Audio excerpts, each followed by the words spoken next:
Group Ltd and others, and VISA Europe Ltd and others are heard.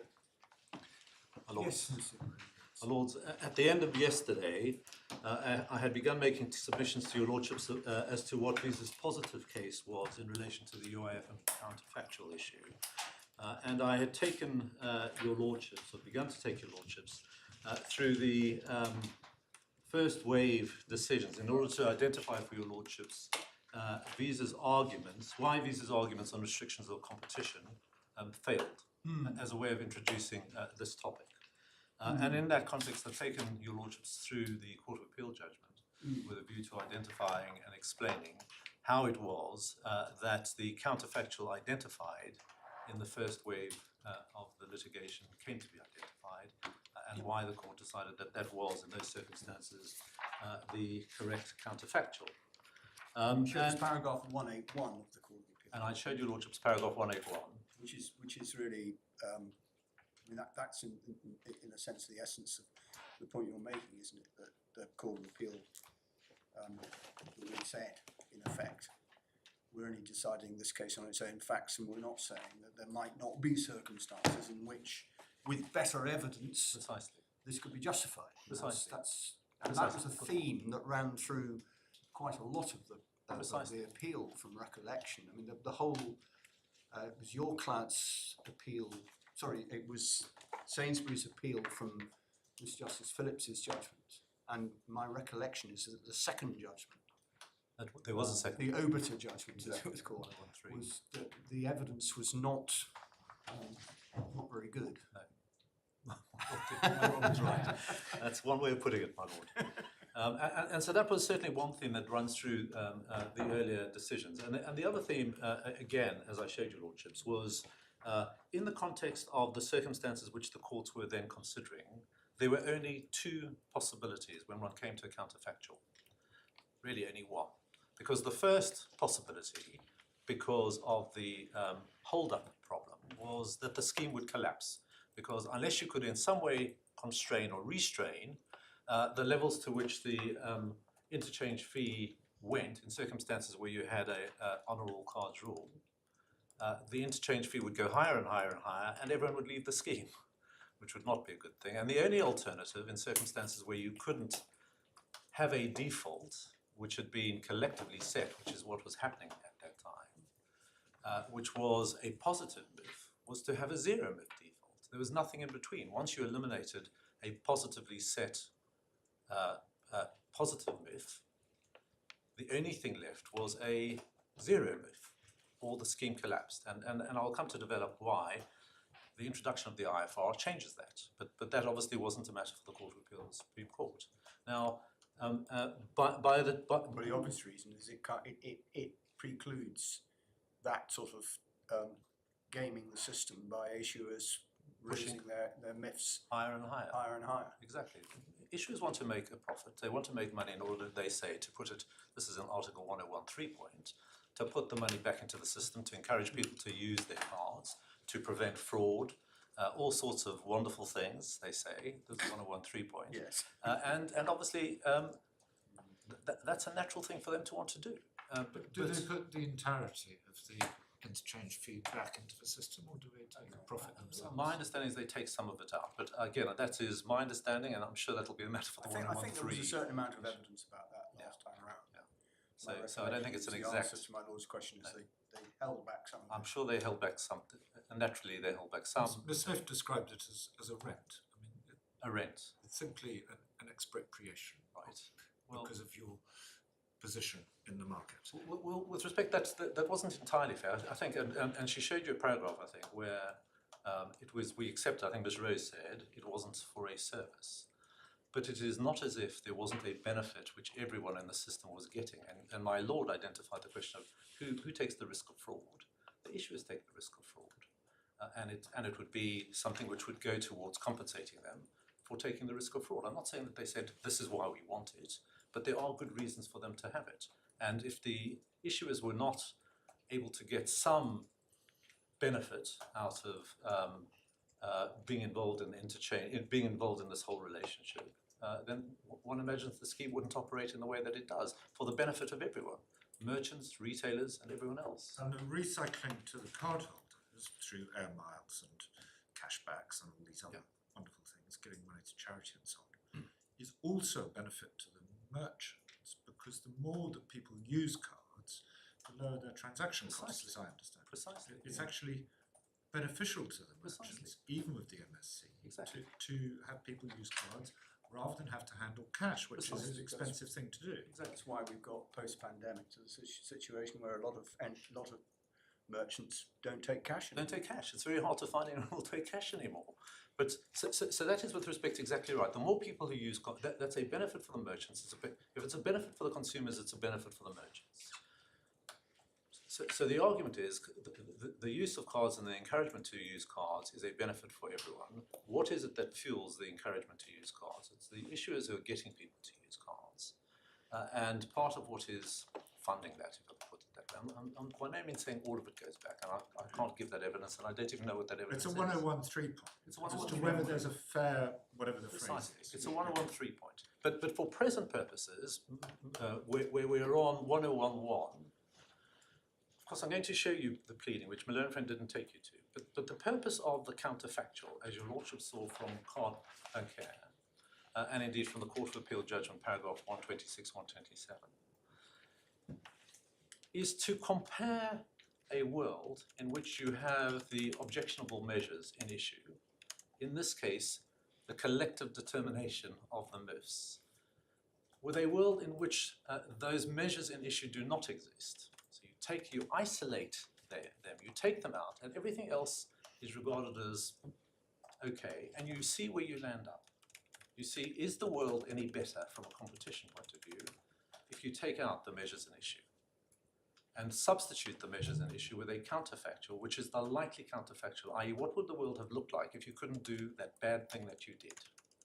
And the It measure was a in bit issue. more than that, though, wasn't it? Because I mean, that was where the death spiral argument failed in the Court of Appeal, because you had to, as part of the counterfactual was the acceptance that the other scheme couldn't, as it were, carry on in an unlawful manner. So there is that gloss to it.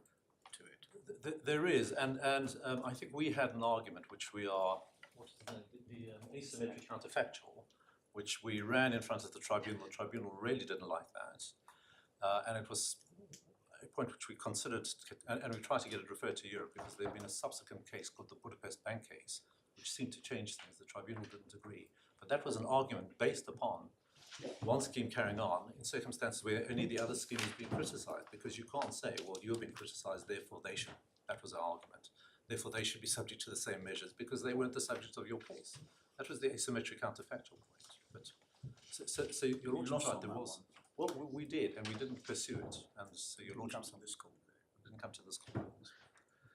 So what we get to at the end of the Court of Appeal is the identification of the counterfactual, and the in the context of the 1011 point. It's a very different exercise where you're looking at death spirals and objective necessity, where all that is required is that the counterfactual be economically viable. Because you're saying, well, you could have done this. It was economically viable to do that. Where you're looking at the counterfactual for the purposes of saying, is it the measures in question which are causing the competition problem? All you're taking out is the measures in question. And you're seeing if the competition problem still exists. Because if the competition problem... Do you have to identify what the measures in question are? You do. Because some of Ms. Smith's submissions were really that you can't just look at the default rule, you have to look at the entire structure, the honour all cards rule and everything else. With respect to Ms. Smith, that may be so in a different case. But this court, on identical facts, save for the different circumstances, identified what the measures in question were at paragraph 127. It's the default rule. It's the default rule. It's the collectively determined default rule. I can take you back to it if that will help, because I'm going to have to come back to it in any event. But if you You're going to show us the pleading, I think, but Well, I mean, in due Ms. course. Smith told us yesterday that part of their pleaded case is that there is an issue with the honour all cards rule absolutely. being anti-competitive. Absolutely. But that's really is for Another day. trial. Precisely. Well, she said that wasn't the basis on which it Wasn't was the a basis. summary judgment Yeah. application. But the truth is, But in my submission, We all want to get it. Things are all relative. we all want the truth. In my respectful submission, the reality of the position emerged, I think, in answer to a question from my Lord Justice Nugee, where my learned friend was posing a counterfactual where you take out the MIF, you take out the collectively determined MIF, and you land up in exactly the same position.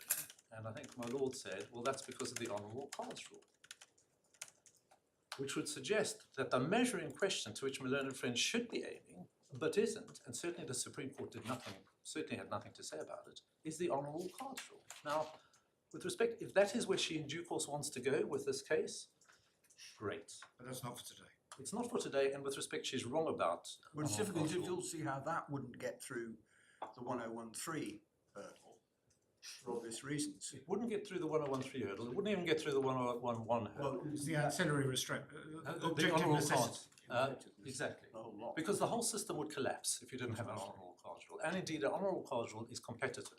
It promotes competition because it allows everyone to compete. If you had a system It's competitive on the issuing market. it's competitive on the issuing market and indeed, particularly on the issuing market. But that is not what we're dealing with. We're dealing with a situation where the measures in question have been identified by this court at paragraph 127, I think it's 127, as being the collectively determined MIFs. We haven't actually seen the rule in question. That is true. I'm not sure I can. Someone I don't will- even know if it's in No. the bundles. 8 bundles. I don't think it is in the bundles, but perhaps it's referred to in one of the authorities. And Maybe in the pleading. I'll come back to that if I may. Well, one of the questions that arose yesterday was what is the current form of the rule? Yeah. And I'll have to come back to that. I don't know off the top of my head, I'm afraid, and I apologise for that. But I just want to show your Lordship why it was that Visa and Mastercard lost in the Supreme Court on the restriction in competition.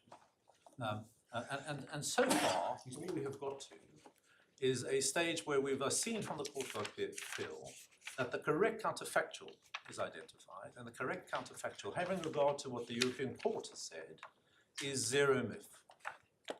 A zero MIF because the only alternative was the collapse of the scheme. And then that is tested, and you ask yourself, if instead of having positive MIF, you have zero MIF, are things better? And the obvious answer to that is yes, because there isn't an element of what is passed on, which constitutes MIF, to the merchants, because it's zero. So if you select your It's a MIF, floor point, isn't it? it's a floor. Well, the floor is a different floor. It's a zero floor, which is partly, you'll recall what Ms. Rowe's argument That was was. Phillips' argument. Phillips Precisely. failed. Exactly. The And it point is fails. that the reason why the zero MIF was better was because none of them MSC was constituted by something that was fixed in advance. Precisely. And perhaps I can just pick up this point before we go any further. Almost cutting to the chase, as it were. We're going to look at what our UIFM counterfactual is. It's a counterfactual in which there is a rule which basically says it's up to you. If you want to charge, I'm going to call it an if rather than an if. If you want to charge an interchange fee, because by definition it's not a MIF. What's the M in MIF? Multi-lateral, because it's agreed. It applies to everyone. So if you take that out, It's not mandatory. it's not mandatory. It's not. It's called no. MIFs. But effectively, it was a default, and even then, it wasn't mandatory. It was a fallback position. If you could agree But, something no, with but that. nobody ever agreed anything else because they had no incentive to. In effect, it was what applied, because everyone fell to the default. In the counterfactual for which we contend, you have a rule, and it is a scheme rule, but it's a scheme rule which says if you can agree an interchange fee, or if you can agree an interchange fee, good. If you can't, it will be zero. And it's up to each issuer to decide if you're going to charge or want to charge an interchange fee. But you have to say in advance that you're going to, so that people know that you're going to. It's not really an agreement, it's unilateral. It's unilateral, and it's independent. You're quite right, even at the acquirer level, it's unilateral. but there has to be an agreement between the acquirer. Your Lordship is right. The issue is telling the acquirer, you have to pay this. But The acquirer has no choice. no, the acquirer has no choice. In the end, it's going to have to. I mean, the only choice the acquirer has is, I'm going to stay in the scheme or not. That's fair, with respect. Yeah, that's fair. But it's up to every issuer to decide for themselves whether they're going to identify an interchange fee, and if they are, they're going to have to identify what it is in advance. Or they can choose not to do that, and if they don't, then there'll be a zero MIF. So they have the option to charge or not. There is no visa imposed or collectively agreed interchange fee. It's up to you to decide. You unilaterally and independently decide not only that you're going to do it, but also on the amount. Now, we're going to get to this because this is my Learned Friends issue 1B. But isn't the position? I mean, I don't think this actually. Again, I'm not sure it's for this court, but the example of the issuer who doesn't want to charge a MIF is unreal, isn't it? Because the reality is, because of the honour all cards rule, all the issuers know that all the acquirers have to accept their cards. So an individual issuer is going to get no advantage by not charging a MIF. Indeed. Because that's our case. Because all the other guys are going to be charging MIFs. That is our case. That is a matter of so fact. everybody therefore will go up to the IFR. Absolutely.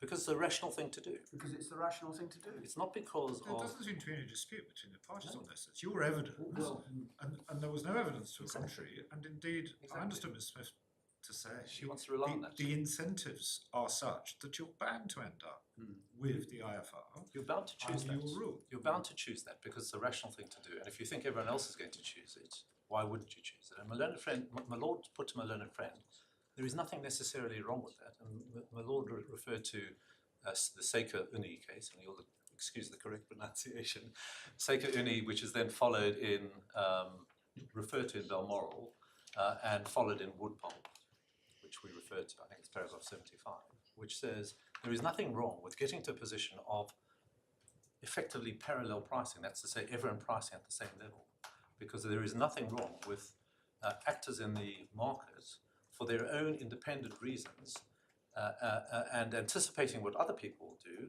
choosing to price at a particular level. There is nothing anti-competitive about that. That is a consequence of competition. And that is our pleaded case. Now, one of the difficulties when we get to point 1B is our pleaded case is that that is what people independently and unilaterally would choose to do as issuers. This is a strikeout. It's a summary judgment. My learned friend, in a sense, criticizes the tribunal for accepting our pleaded factual position. What is the tribunal supposed to do? It's a strikeout. Is it said? I think I'm jumping to issue 1B, but it is interesting because is it said that it is inconceivable, impossible as a matter of fact and therefore law for actors in the market, in the issuing market, to act independently and unilaterally as we plead and decide to price at the top level that they can price at, as per Woodpulp? Because all the tribunal says is it's arguable. It doesn't say anything beyond that. It says this can go to trial because the point is an arguable one. The learned friend's case has to be that as a matter of fact, it is impossible. No, I don't think it is. I don't think that she's saying that that's not what would happen as a matter of fact. I think she's saying it's the wrong counterfactual. And the reason it's a wrong counterfactual is because you've still got anti-competitive effects from collective action. That's her first point. That's issue 1A point. Yes. Her first point is it's the wrong counterfactual, and I'll come to deal with that. Her second point is, even if it's the right counterfactual, this is an example of concerted practice. Still concerted practice. And it's a result of concerted practice, and you know that because our case is they're all going to land up at the highest levels. And it's in relation to that. We say, our case is, yes, they will land up at the highest level. But that was the point I put to you a moment ago. Whether that's because it's in their individual economic interests to go to that level, or whether it's because there's some sort of collusion using, I know it's not really collusion, but some sort of agreement or something, is an issue of fact that isn't before the court. Precisely, and in the context of summary judgment, the court is bound to assume that the facts are as we plead them, and we plead these are independent decisions. Now that is a different point to the counterfactual point. The learned friend's first point, to issue 1A point, is you've chosen the wrong counterfactual, because the counterfactual you've chosen itself involves, you've left in the anti-competitive problem, the competitive vice. With respect, that is, with respect, a misapplication of cards bancaire and what the Court of Appeal said, and a misapplication of the purpose of selecting a counterfactual in order to see whether the measures in question give rise to a competition problem. And I'm going to ignore my notes for a moment and just sort of deal with that point straight off. What we will see, and I'm going to take you through to the Supreme Court now, is that when my learned friend identifies the competition problem, competition vice, competition issue, whatever phrase she prefers to use, that problem is that you have the acquirers being presented with an IFR or a MIF previously, which they're not interested in because they're going to pass it on to the consumer. And so there is an element of what is passed on to the consumer which is simply not negotiated, and it would be said artificial. But also they don't have a negotiating position because they can't play one issue off against the other because they have to honour all the cards. I don't have any difficulty with that being the competition issue, problem, concern. The point of the counterfactual analysis is to ask whether that position is caused by the measure in question. In other words, is that position caused because of a collective agreement as to the level of MIFs, or is it just a function of the way in which this market is set up? If it is just a function of the way in which this market is set up, and you get to exactly the same position when you remove the measure in question, then it's a question for regulation to ensure that nothing goes, people aren't treated unfairly. That's the point of the IFR, the regulation. That's the whole point of it. I'm going to show you the regulation. They have chosen levels which have been identified by the Commission as being fair levels and reasonable levels. There's something in it saying this doesn't preclude an argument, but it's in breach of competition rule. There's something in the IFR which says this is not meant to prejudge any question of whether it's an Article 101 compliance. There may be other reasons why it is. There may be other reasons why it is. They're simply saying this level is a fair level. Now, I'm just talking about, is anything which has been said by this Court of Appeal or the Supreme Court determinative of this issue? And once you remove the measure in question with which the Supreme Court was concerned, because it may be that someone says the honourable cards rule is a problem, and it is a competition problem. Now, indeed, my learned friends are saying that in this case, and we're denying it. And it may be something that the tribunal has to decide. Well, I think what she's saying is that the whole way in which this complicated four-party system is set up with its two related markets will inevitably lead to interchange fees being charged, which aren't really a price or anything, just a charge, and that's a problem. That's a problem. And it may be that that implicates the age, the honourable cards rule, and it may be that she has to persuade a court that the real, one of the elements of the problem is the age honourable cards rule. But that hasn't been determined by this court or the Supreme Court at all. So if that is a problem, it'll be a problem that the tribunal has to resolve on the basis of my learned friend's arguments that there is a problem and us saying that there isn't a problem. Just to put this into some context, the way, and I'm sorry because I'm slightly diverting, but it's important that your lordships understand how this arises because, and why the honourable cards rule is not an issue.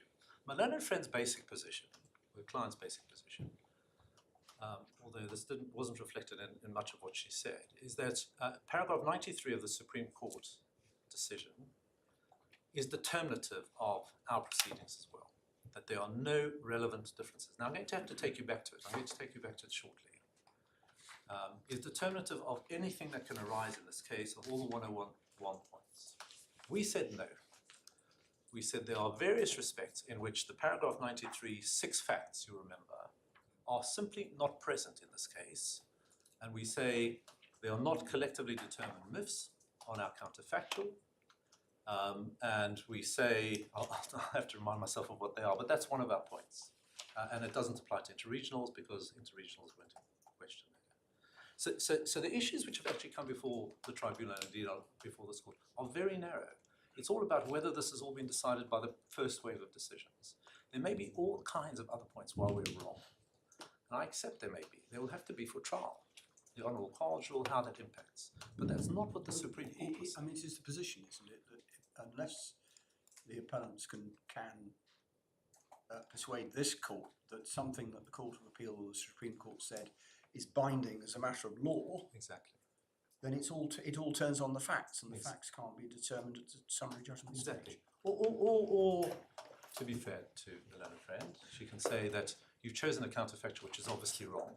Therefore, Well, yeah, or you've chosen something which is so Yeah. obviously. Well, I think that is what she says. That is what she's She saying. says the counterfactual doesn't work because it doesn't solve the Precisely. problem.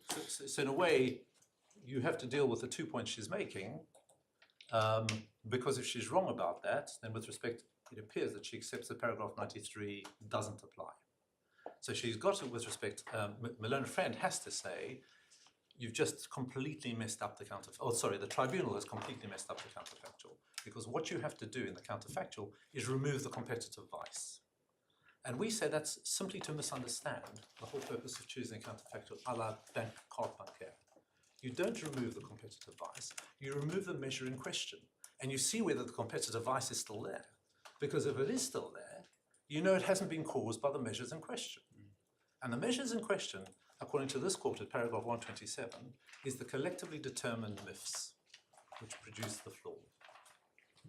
So you remove the collectively determined MIFs, and you say, well, hang on, there's still a flaw, which is there, F-L-O-O-R.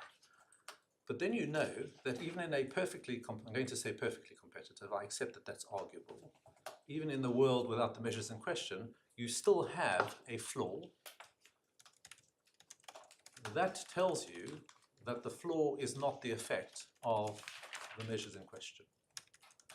So we both say, yes, the result is the same. You're still having high interchange fees. We say positively, it's part of our case, that tells you that the measures in question did not restrict competition. There was the restriction in competition, but it wasn't caused by the measures in question. The learned friend says that's a competitive vice, you have to remove it. If you ask yourself, let me put that slightly differently. On my learned friend's case, you remove the competitive vice, the competitive problem, from the counterfactual. What is the purpose of checking? What is the purpose of the counterfactual analysis? Obviously, you're not going to have the competitive vice shown, but that's completely undermined the whole purpose of the counterfactual analysis, which is to check whether the competitive vice, I'm going to use that phrase because my learned friend likes it, you're going to have, the whole point is to check to see if the competitive problem still exists, even without the measures in question in the counterfactual. If you remove the competitive problem, obviously you're going to have a situation in which the competitive problem is not there because you've removed it. But that defeats the whole point of the counterfactual analysis, which is it's a but-for test. yeah. Now, I just want to take, I'm sorry, I've slightly diverted from my notes, and I hope that's been helpful in terms of getting to what I understand to be the real difference between us. But I ought just to take you back to the Supreme Court, because it's very interesting to look at the Supreme Court as to what they made of whether there was a restriction in competition on the basis of the counterfactual which had been determined, and which I should say by the time it got to the Supreme Court was not an issue in the circumstances of that case. And just to put that into some context, on the issue of whether there was a restriction in competition, your lordships may recall that both the Court of Appeal and the Supreme Court thereafter followed the earlier Mastercard decisions in concluding that the MIFs did restrict competition. And in essence, that was because, as I've said, compared with the zero MIF counterfactual, positive MIFs set a flaw under MSC. That's the point my Lord the Chancellor made earlier. And that resulted in higher MSCs in the acquiring market than there would be, obviously, if there were zero MIFs. And your lordships may also recall that VISA objected to that analysis on the basis that a zero MIF also sets a flaw under the MSCs when compared with a negative MIF. And indeed, VISA argued that lots of agreements between undertakings result in higher prices compared with a counterfactual agreement on different terms. Now, to take an example, when a retailer agrees to pay a positive price for a product supplied by a manufacturer, that will set a floor under the retailer's prices, because it's not going to charge less to consumers than it's had to pay for the ingredients that have gone into whatever it is that it's selling. And having paid that price, perhaps higher than it needed to, that will result in higher retail prices than if the parties had agreed on a lower price or a zero price in the upward chain, in the higher chain. And the question that VISA posed before this court and indeed the Supreme Court was, what was special about a positive MIF? That meant that higher prices versus the counterfactual constituted a restriction of competition in that context. And your lordships can see how the Supreme Court answered that question at paragraphs 101 to 103 of its judgment in Sainsbury's. Melanican took you to this. I hope you'll forgive me if I take you back and just emphasize different things. It's Authorities Bundle 3, tab 13, page 1122.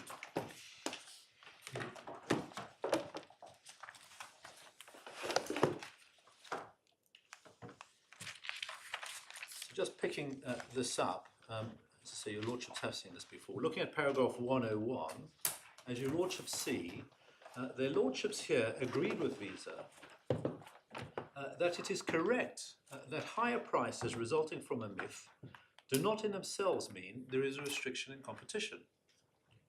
But as their lordships then went on to note, the position is different where such higher prices result from a collective agreement and are non-negotiable. And your lordships see the emphasis on the result from a collective agreement. Then, in paragraph 102, as your lordships see, their lordships here acknowledge that settlement at par also sets a floor, but as they note, this does not involve any charge resulting from a collective agreement. So again, the reference to a collective agreement. And then going on to paragraph 103, their lordships, pulling the threads together, then go on to explain that in the absence of the collectively set MIFs, the whole of the MSC is open to competitive bargaining, which is contrasted with the situation in which the MSC is to a large extent determined by a collective agreement. So again, one has the emphasis on the collective agreement. And so, as your lordships see, their lordships there explain that an agreement between undertakings that sets a floor under prices and results in higher prices is not necessarily restricted to competition, but it is different where the agreement sets a positive charge that is determined by a collective agreement. So it's a fundamentally necessary part of this. And your lordships can see, sorry, my learned friend is just pointing out that in the last sentence it says, in the latter, the whole of the MSC is open to competitive bargaining.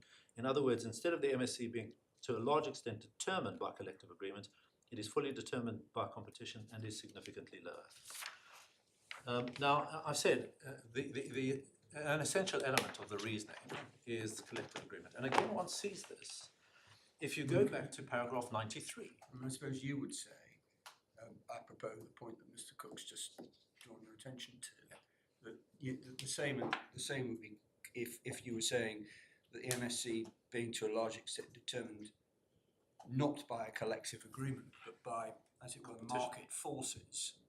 Precisely that. That is precisely what we say. And that's your plea. That's your plea. That's our amended plea. There isn't a collective agreement. It's independent and unilateral, and it still results in that. Now, as I say, one can also see the essential reasoning of the court, of the Supreme Court. If you go back to paragraph 93, again, I mentioned this already.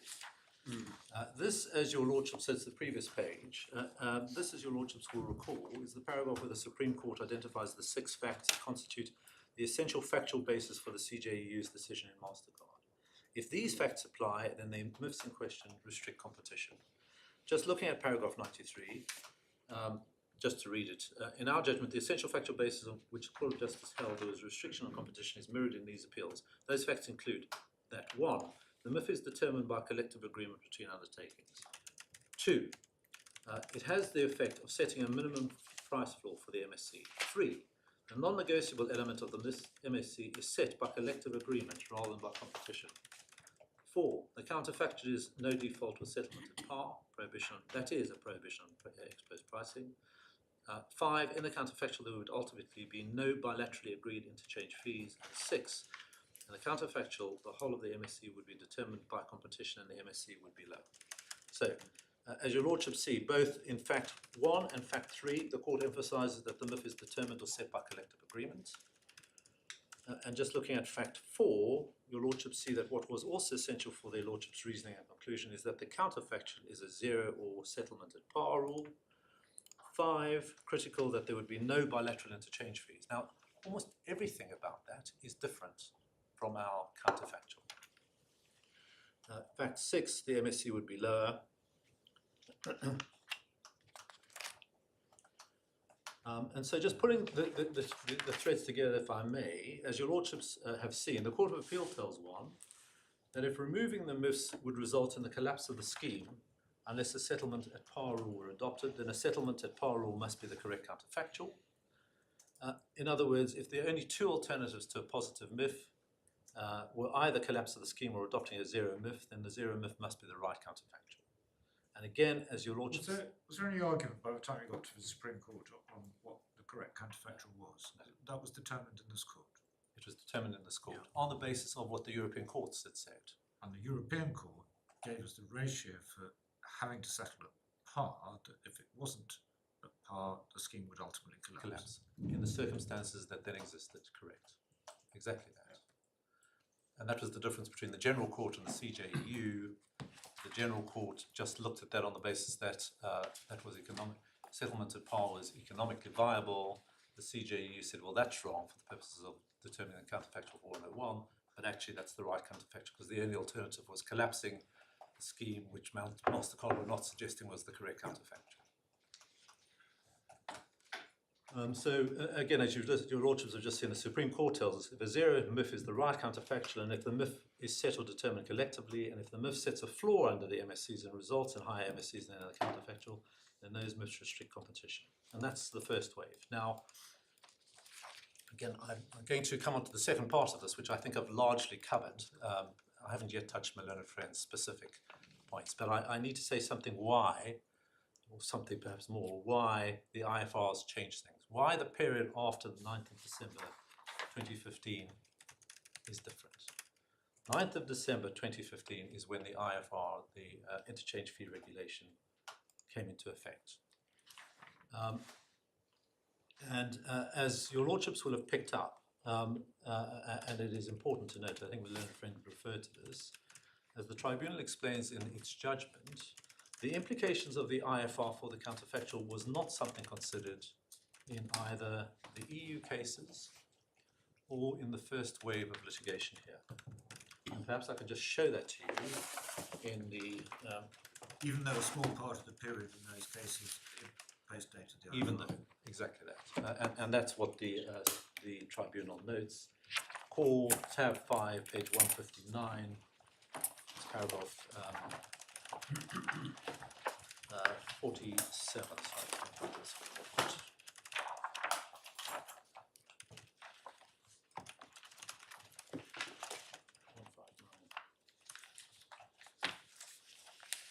So paragraph 47, in none of the previous, if you have that, in none of the previous English proceedings were the implications of the IFR for the counterfactual considered. The findings of the counterfactual reflected the hold-up problem, and the Court of Appeal expressly acknowledged at 180 that in different factual circumstances from that prevailing in the EU proceedings, the counterfactual may be different. And then over the page, paragraph 48, the Tribunal explains why the IFR was not taken into account. The Sainsbury's case did not extend that far in time. That's the first sentence. And the other cases did extend, but not by much. Well, if you look at what was said by the Court of Appeal in relation to the first Sainsbury's case, that's to say the CAT case, paragraph 28 of the Court of Appeal judgment makes the point that it was the CAT took the view that it was common ground, or at least not contested by Sainsbury's. Sainsbury's could not claim in respect to transactions made after the 9th of December 2015. So in the case of the CAT appeal, there wasn't any overlap at all. In the case of the other two, from recollection, there was a very limited time during which the point could have been taken. It could have been. But no one's suggesting some sort of Henderson and Henderson point. No. So that just explains why it wasn't considered by the courts. And there, just going to show your lordship what the consequence of the IFR coming into effect, as we say, is that instead of just having a choice between two, collapse of the scheme or 0 MIFs, as I've already suggested and submitted, it provides for the possibility of other alternative counterfactuals. The question of whether they're likely or not is going to be a matter for trial. We say they're likely, to have happened. That's our pleaded position. I don't know whether Malona Friend says they are likely or not likely. I don't think she disputes that they're likely to have happened, actually. As I say, that would be a question for trial, but it does open up the possibility of different counterfactuals. And your lordship see the different counterfactuals identified by the tribunal, just sort of taking this from the judgment, which is quite a useful place to do in an appeal. Paragraph 40A and B. At 40A, this is at page 157, you have the VISA counterfactual identified. And at 40B, one has the Mastercard counterfactual identified. The VISA argues that it would have set a rule providing for settlement at par by default unless the issuer had previously stipulated that it was only willing to settle on the basis of the additional subtraction of an interchange fee that the issuer had chosen unilaterally. That's the UIFM. And B, you have the similar Mastercard counterfactual. Mastercard say it would have set no default settlement rules at all, so issuers and acquirers would have had to negotiate bilaterally. And I've already explained why the IFR is critical to that. Now, again, I think I've said more than once, and I should just show you why I say this. The IFR levels were chosen by the EU legislator based on experience that had shown that those levels were proportionate and that they provided benefits for both merchants and consumers. And if I can just invite the tribunal, the court, your lordships, to go to the IFR regulation itself. You have it in Authorities Bundle 3, tab 16, page 1201. And I'm going to, take it to recital 20 if I may.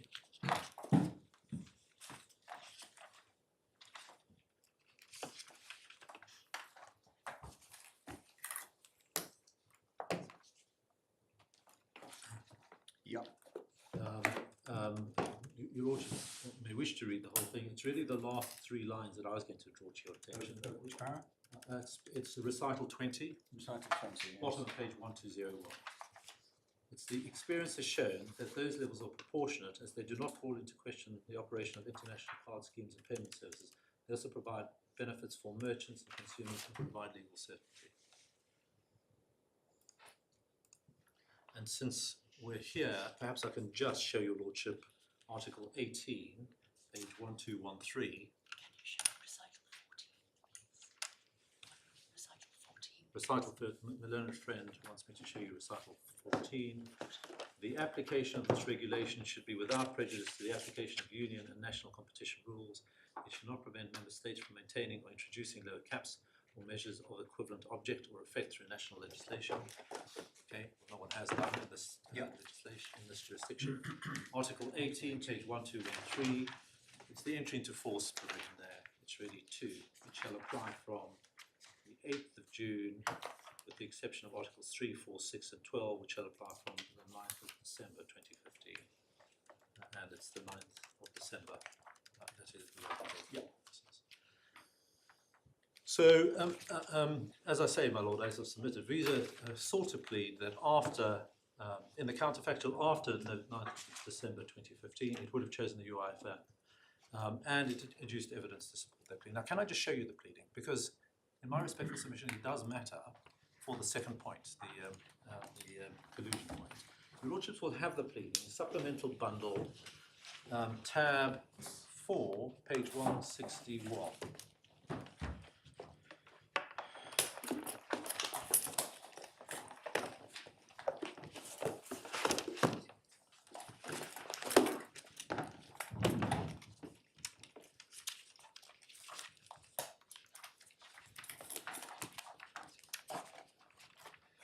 It's letter D, it's actually paragraph 41A, letter D. And Paragraph. it's subparagraph D on page 161, actually subparagraph 42AD. So in respect to the period from 9th December, the appropriate counterfactual would not in any event have entailed VISA setting a simple zero or settlement of par rule in respect of domestic transactions. Instead, VISA would have altered its rules to provide that in the absence of bilateral agreements, domestic consumer and EEA transactions should settle at par unless the relevant issuer had previously stipulated it was only willing to settle on the basis of the additional subtraction of interchange fee that it had chosen unilaterally. And then I'm going to come back to E. Well, perhaps you'll also may have a look at E now. Under the unilateral interchange fee model, issuers would have been likely to choose to stipulate the maximum interchange fee permitted by IFR or other applicable regulation, because it would have been in each of the economic interests evaluated on an independent and individual basis, i.e. without any collective decision making or collusion to do so. So that's expressly what VISA's case is. That as a matter of fact, this is what people would have done independently, without collusion. And then subparagraph F, your Lordship sees there is a reference in subparagraph F to substantial reasons why VISA contended it was realistic to think that this was going to happen. They worked in New Zealand. It's exactly right. It happened in New Zealand, and this is what this is the way the scheme had worked in New Zealand. And the learned friend has already taken you to, I think, the evidence of Mr. Livingston. There was also evidence from Mr. Peterson and Ms. Stone. I'm going to give your Lordships the references. I'm not going to take you to those. Supplemental bundle, tabs 6 to 8, pages 191 to 202. The learned friend acknowledges that none of that was challenged. Then if I can invite your Lordship to go back to the Tribunal's judgment, so that's core tab 5 at page 158. Lordships look at paragraph 44.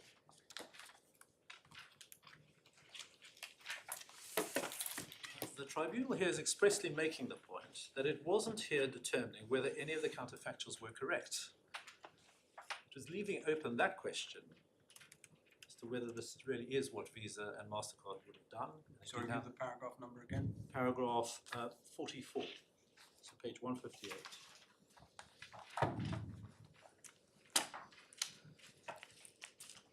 It's leaving open the question of whether that is what Visa and Mastercard would have done, if that is how the scheme would have worked, to trial. It was simply saying that the points were arguable and the facts were not fanciful. And in our respectful submission, that again is of some relevance when one looks at, in particular, the learned friend's ground 1B. Is there only one right counterfactual in any factual situation? Yes. So either Visa's right or Mastercard's No. right, or there's a distinction between. There's a distinction between the two because they are independent organisations. So Mastercard, for reasons known to Mastercard, Mastercard could propagate internally that this is what they would like to do, and if the Mastercard, if they can persuade the issuers and acquirers that this is a good way of proceeding, people don't all leave the scheme, then that is what they would do. Visa, who are not in collusion with Mastercard, would have its own. It doesn't have to be the same counterfactual across the schemes. There can only be one counterfactual for Visa and one counterfactual for Mastercard. But there isn't one correct counterfactual for any card scheme, American Express or anyone else. They have different members and they have different issuers, and it's up to them to persuade their issuers that this is the way forward.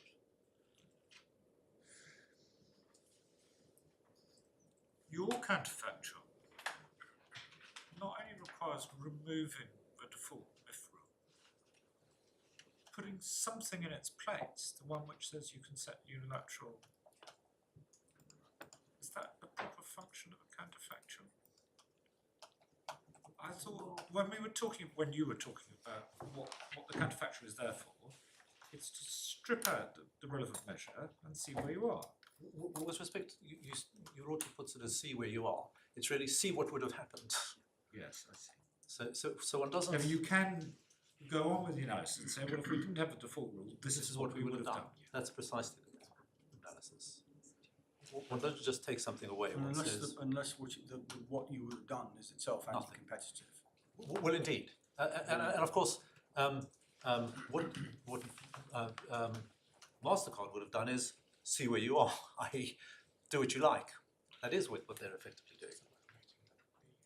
Sorry, if you give me one second. Yeah, that's true. That's a very fair point. Yes, I heard that.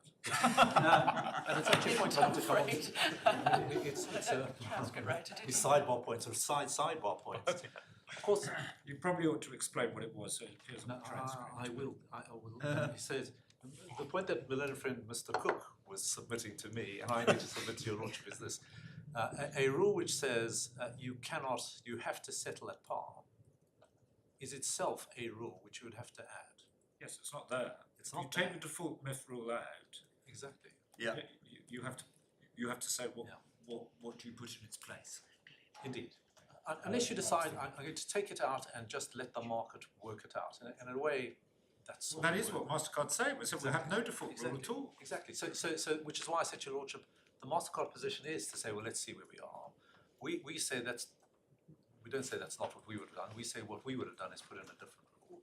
My learned friends are contending for a different rule, which is the most anti-competitive rule of all. Because whereas our rule says you decide for yourself what you want to do, you can unilaterally and independence set up ifs and interchange fees if you want.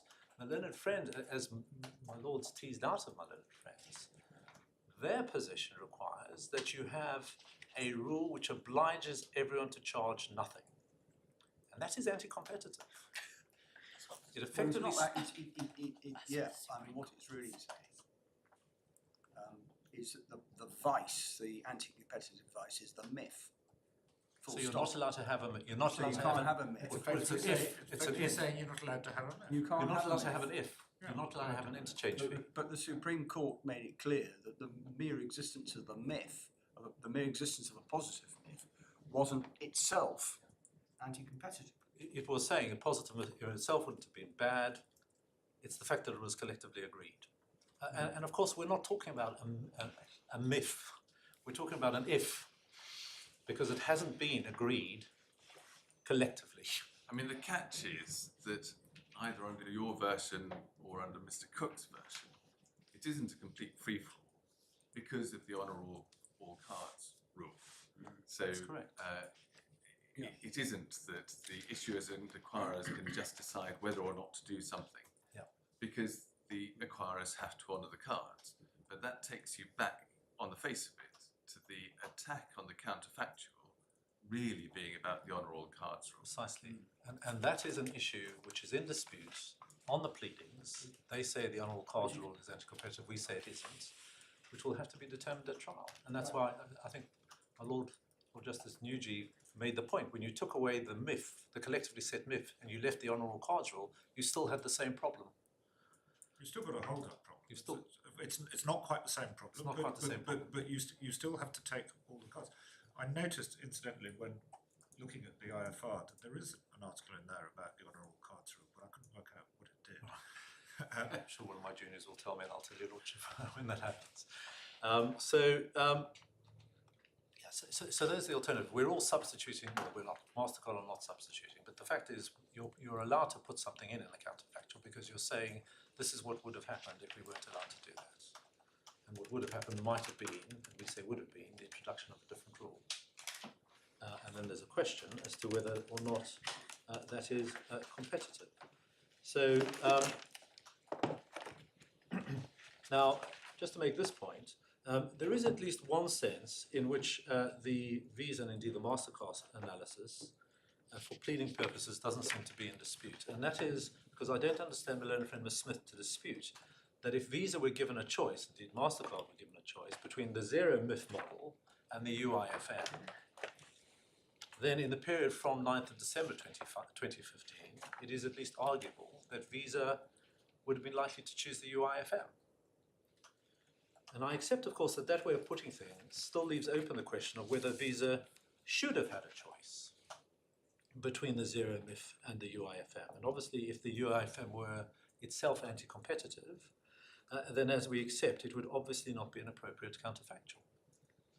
But my lords, as your lordships will know by now, we say that the UIFM is not anti-competitive, and of course the tribunal agreed.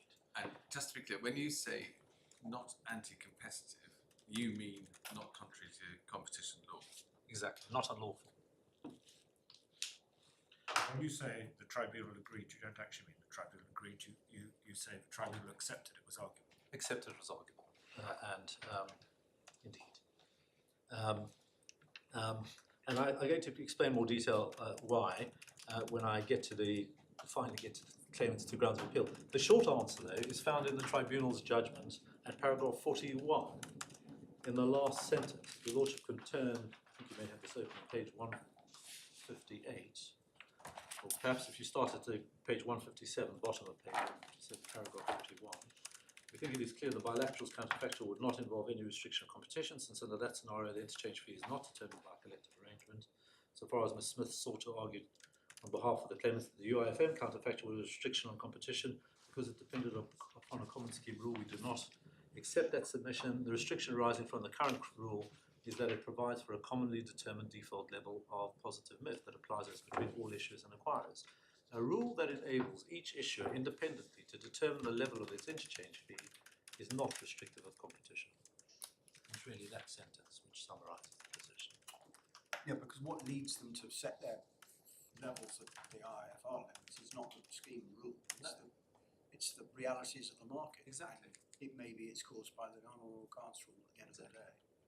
It suits them because they want to get as much money as possible. Yeah. And if they sense that other people are going to be charging the same amount, then why wouldn't they charge that amount? That's not collusive. If everybody's got to accept, if the acquirers have got to accept the cards. Of course, the position would be different if they didn't have to accept the cards. Precisely. Then you say, well, the chances are the whole lot would come down like a house of cards. Exactly that. So those are the issues with the honourable cards rule, which happily are not before this court. So we respectfully submit that the tribunal were obviously right about this. Competition law cannot, we say, require VISA to make rules that prohibit undertakings from independently choosing the terms on which they do business, which of course is exactly what my learned friend contends for. A rule which prohibits them from the way in which they do business by requiring them not to charge, and if. And it was the effect of the counterfactual in the first wave, but the settlement of par effectively precludes you from charging an That if. would be the counterfactual. But you say the reason why that was the appropriate counterfactual is because of the risk of collapse, and you don't have to risk collapse. Precisely. Those are the only two alternatives.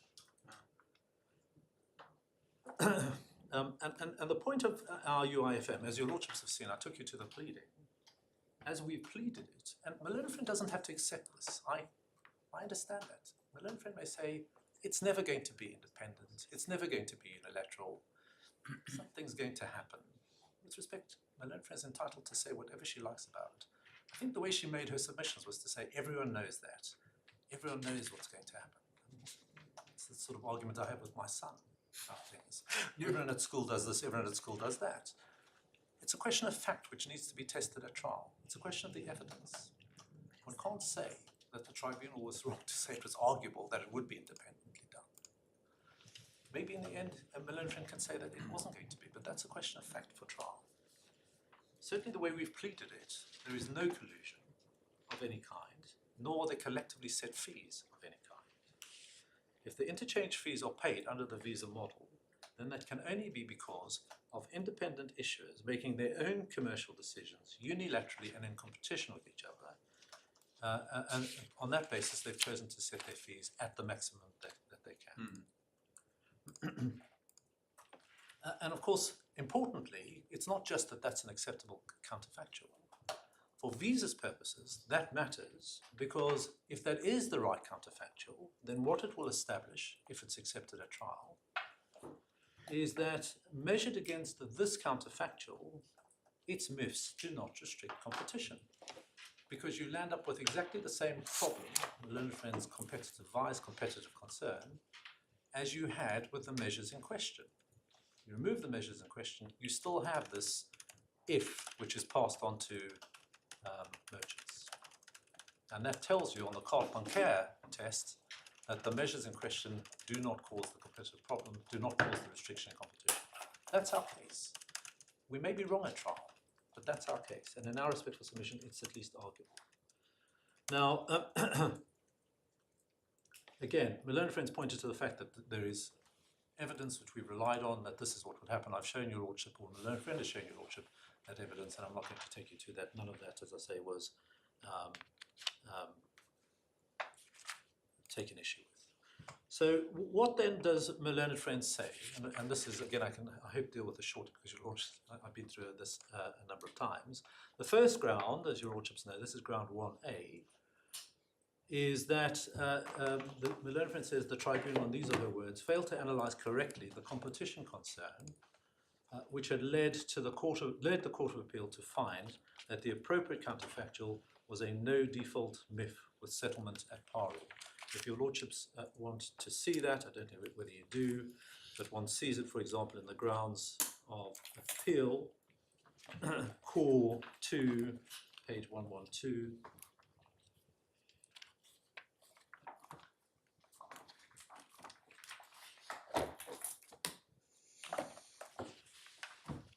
Failed to analyse correctly the competition concern, and the focus really is on the competition concern that had led the Court of Appeal in Sainsbury to find that the appropriate counterfactual was enabling default MIF at par. In that regard, the tribunal wrongly identified the hold-up problem as being the reason for that counterfactual, and in any event, erred in considering it as arguable that the hold-up problem was addressed. Now, there are two parts of that. The first part is incorrectly analyse the competition concern. It's worth, I think, just taking your lordships through Malone and Friends' skeleton on this, because one sees the way the points are put very clearly from that. If I can just invite you to go to the next tab of the call, just picking this up, paragraph 46 is where it starts, page 128. So paragraph 46, your lordships again sees the ground. Then paragraph 47, between paragraph 47 to 49, the appellants addressed the hold-up problem as it was considered by both the European courts and the English courts, concluding at paragraph 49, the hold-up problem was not the competitive problem resulting from the default MIF settlement rule as fully explained by the Court of Appeal and the Supreme Court. And we would respectfully agree with that. And there is nothing in the tribunal which suggests that it had a different view. No one is suggesting that the hold-up problem was the competitive problem resulting from the default MIF rule. The hold-up problem was relevance to the choice of the counterfactual. So what is said in paragraph 49 is correct, but with respect misses the point, because that's certainly not part of the tribunal's reasoning. If your lordships then go on to paragraph 50, it is said that rather than the hold-up problem being the competitive problem, rather the competitive problem was instead the collective imposition of the artificial base of the interchange fee on merchants, because if you jump a sentence, that had the result of preventing merchants from negotiating with the acquirers simply on the basis of the acquirer's individual margin costs. And again, we agree with that. That is the competitive problem or issue that was determined in these earlier cases. And this is in fact a short summary of the reasons why the Supreme Court found that the zero MIF counterfactual was more competitive than the situation with a positive MIF. Then in paragraph 51, it said that there has been no material change of circumstances since the coming into force of the IFR, because it said the IFR did not remove the imposition of the artificial cost base on the MIF on merchants. And this being so, just dropping to the last sentence of 51, the competition problem identified by the Court of Appeal and the Supreme Court therefore remains in existence after the IFR came into effect. I'll come back to that. Paragraph 52, your lordship see reference is made to the carte bancaire test, and it said that it is imperative that a counterfactual removes the anti-competitive vice identified in the actual, because only then can it be analysed how competition would have evolved in the absence of the collusive conduct. Yes, up to a point. You're taking away the collusive conduct. That you have to take away. Counterfactual removes the anti-competitive vice. Well, again, it depends what one means by that. If what one means by that is the competition problem, then with respect, that is not what Carte-Bancaire says. Carte-Bancaire intends to check whether you still have that problem even when you remove the collusive conduct. And then in paragraph 53, it said, if the tribunal had properly focused on the competitive problem identified by the Court of Appeal and the Supreme Court, it would have been bound to find that the appropriate counterfactual is a no default with settlement at par, because this was the only way to remove the artificial fixed cost collusively imposed upon merchants. And then a similar point is made at paragraph 54. Lordship see it said here that the problem with the UIFM and the Mastercard's bilateral counterfactual is they do not remove the artificial fixed cost imposed upon the merchants, which gives rise to the identified competitive problem. And then you have these three sub-paragraphs following that. Under point A, the point is made that even under the UIFM and bilaterals counterfactual, there will still be positive interchange fees charged. And that, with respect, is true. I'm not going to touch on B and C because, in my respectful submission, they relate more to Miller & Friends' second ground, the 1B ground, than the choice of the counterfactual. But I do want, I think, to answer at this stage the appellant's argument that we failed to remove the competitive problem or concern in the counterfactual.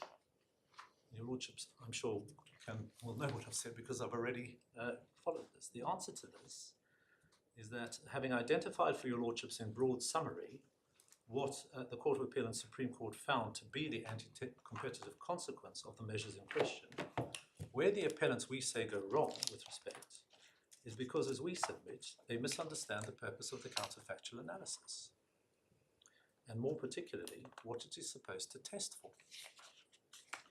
As your Lordships, as I've explained to your Lordships, and as your Lordships see, we've set this out at paragraph 31 to 35 of our skeleton. Counterfactual analysis is essentially competition law jargon for a but-for causation test. That is to say, it is a tool for investigating whether an agreement has the effect of restricting competition by comparing competition in the relevant market with the offensive agreement or measures in question in place against the counterfactual but-for analysis in which the market operates without the impugned agreement. And I've already shown your Lordship passages from Carte-Bancaire and indeed the Court of Appeal at paragraph 126, referred to in the Tribunal's judgment at paragraph 36, where the Court explained, and these were I think the language of the Carte-Bancaire test, counterfactual analysis is concerned with whether, in the absence of measures in question, the competitive situation would have been different on the relevant market. So it is important, as I've sought to stress to your Lordship, that one separate out and not confuse the relevant measures in question from the competitive competition. If what you're doing is as it were, removing the competition problem, then the way in which you answered the question would always be the same. Exactly. It's a So pointless... you wouldn't actually be making a true comparison at all. Exactly. What one actually produces the answer. You don't actually answer the question whether the measures in question are the cause of the competition problem and anti-competitive, because you always answer it by saying, "We'll remove the whole scheme." Exactly. If you remove the It goes problem, back to the point. What's really being said is that the vice, the anti-competitive vice, is the existence of the interchange fees at all. that would have to be what they say. But your That's Lordship really is what right. point A is saying. This is on top of page 130. Yeah. You what you created in your counterfactual is a situation where you can still charge interchange fees. Exactly that. But the way your Lordship puts it is, with respect, exactly right. If you remove the competitive problem from your counterfactual, then inevitably, when you apply your counterfactual, it's not going to give rise to the competitive problem because you removed it. But the whole point of the counterfactual is to see whether the competitive problem remains. Yeah. So if you remove it, you've completely undermined the whole point of the card care analysis. And with respect, that is exactly what Miller and Friends do with their counter. That's what they say you should do, and that simply cannot be right. That's really the answer to their point.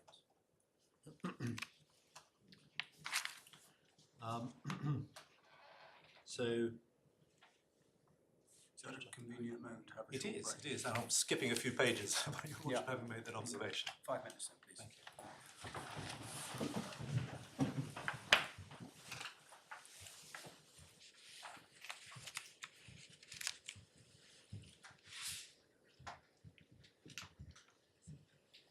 So level 50 will be back. Please. Okay.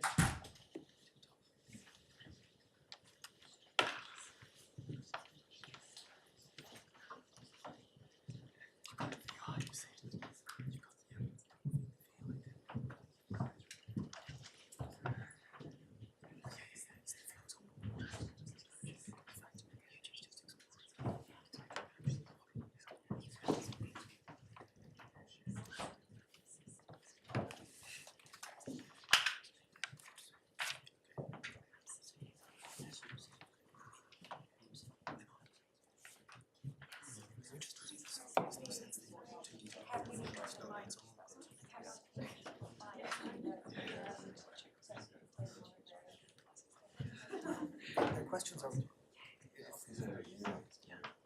The answer is the same textual route.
Conversation is like what it sounds like.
All rise.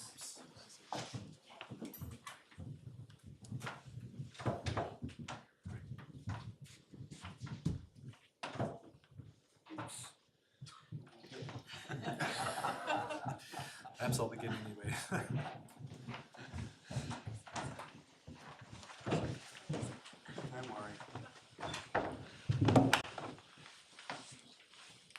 easier if we knock on the door, because for some reason 5 minutes becomes 10 if we just sit standing outside waiting. I think we knock on Miss Smith.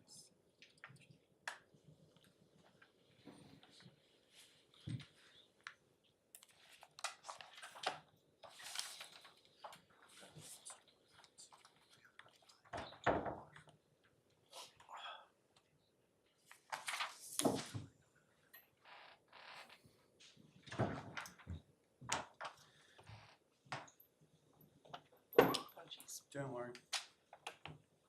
Yes. Well, subject to your lordships, I was going to move on to round 1B. Yep. And again, very quickly, just to remind your lordships, if you go to Core 2, page 112, just to see how this is formulated, it said the tribunal erred in finding that the counterfactuals proposed by the card scheme were arguable as a matter of law, finding that the proposed counterfactuals would not involve collusive collective arrangements and therefore would not involve a restriction of competition. That's the way it's put there. And then, sorry, that's it. And then, so what is said, therefore, is that the tribunal's finding was wrong as a matter of law, not as a matter of fact, but as a matter of law, because it found that the proposed counterfactuals would not involve, because it failed to find that the proposed counterfactuals involved collusive collective arrangements. So the suggestion seems to be that it is unarguably the case that the proposed counterfactuals necessarily involved collusive collective arrangements. This being the position as a matter of, I don't know whether it's said to be law or fact. Now, again, I don't need to remind your lordships of what the counterfactuals are, and I've shown your lordships the pleadings, where your lordships have seen that the way we plead it is that these are the results of independent unilateral decisions made by issuers as to what the level that they wanted to charge. And I've also shown your lordship paragraph 41 of the judgment, where the tribunal rejected the suggestion that this was the consequence of a breach of competition law. Perhaps I should just take your lordship back to that, paragraph 41. Exactly what the tribunal said. The last sentence: a rule that enables each issuer independently to determine the level of its interchange fee is not restrictive of competition. A learned friend made the same submission to your lordship that I think she made to the tribunal, that because it's part of a scheme rule, it necessarily follows that it is a collective agreement, and I'll come on to that when I deal with VISA, but that's not the point. The scheme rule, on this hypothesis, the scheme rule says you can do what you like. I mean, your scheme That's exactly what it says. You can do what you like. Yeah, it says you can do what you like. That's all the rule says. Exactly.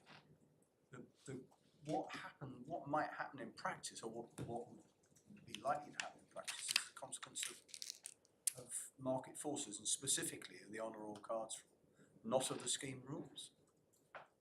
My lord, that is precisely right. So our rule says you do what you like. If you don't set an interchange fee, which you say people must pay, then default will be 0. But you don't need that latter bit, because We don't everybody need will set the fee. It will be. Well, that is true. That is true. Although Indeed, Mr. Cook's rule isn't there at all. No. He just has a gap in the rules, and it has the same effect. my lord is right. My lord is right. But again, one is going back to the counterfactual. But the effect of the IFR is that doesn't create a hold-up problem, or not the same hold-up problem, because they can't charge more than proportionate fees. They will charge proportionate fees because rationally, acting as independent Any actors, sensible thing to do. it's the only sensible thing to do. And my learned friend's case has to be that because we all know, I think is the way she puts it, that is what everyone will do. That is collusive conduct. But with respect, that is contrary to the authorities. And I think my Lord, Lord Justice Nugee pointed to the Seiko Uni case. We refer to wood pulp, and I'll take your lordship very briefly to that, which says that competition law does not prohibit actors independently and having regard to what other competitors in the market are likely to do, doing something which turns out to be the same as other people. That's effectively what it says. If it's a rational thing to do, why wouldn't you do it? Sorry, I don't think I'm familiar with that particular case. Can I just show your lordship wood pulp? I think that's the easiest place to take it. They follow something in Seikuni. We have wood pulp at core tab 11. I think wood pulp might have come first, actually. I'm not sure. No, I think I feel Seikuni quite a was lot. 75. I rather feel that quite a lot of wood pulp might have been expended. We've tried to keep that to we've kept that to a minimum. For quite a limited authority, good point.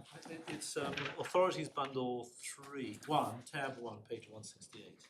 So authority bundle 1, tab 1. I think this is, people in the competition bar would say, is Hornbook law in competition law. If I can invite your lordships to go to paragraph 71 of wood pulp. Just, if your lordship, my Lord Justice Nugee, if you go to page 2, you'll see a reference to Seikuni about halfway down the page. Effectively, they are following Seikuni in this case. Seikuni 75, that's on page 2. And one sees the statement there, parallel conduct cannot be regarded as furnishing proof of consultation unless consultation constitutes the only plausible explanation for such conduct. Although 85.1 EEC prohibits any form of collusion which distorts competition, it does not deprive economic operators of the right to adapt themselves intelligently to the existing and anticipated conduct of their competitors. And that's, again, what one finds at paragraph 71, paragraph 71 of the judgment. Page 168. Page 168. 168.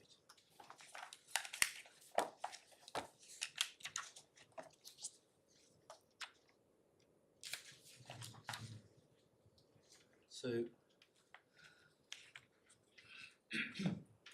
Melinda Friend's case has to be that the parallel conduct which VISA says was likely to occur here as a result of independent decisions could not have occurred because of independent decisions. Cannot be regarded as furnishing proof of consultation unless consultation constitutes the only plausible explanation for such conduct. In other words, if this Melinda Friend has to say that it's only because of concerted conduct that everyone would land up at the same price. And we respectfully say no. In fact, our pleaded case is no. They land up at that price because as a result of taking independent decisions, why wouldn't you expect them to charge the maximum that they would charge if they know that they're not going to be damaged by competition?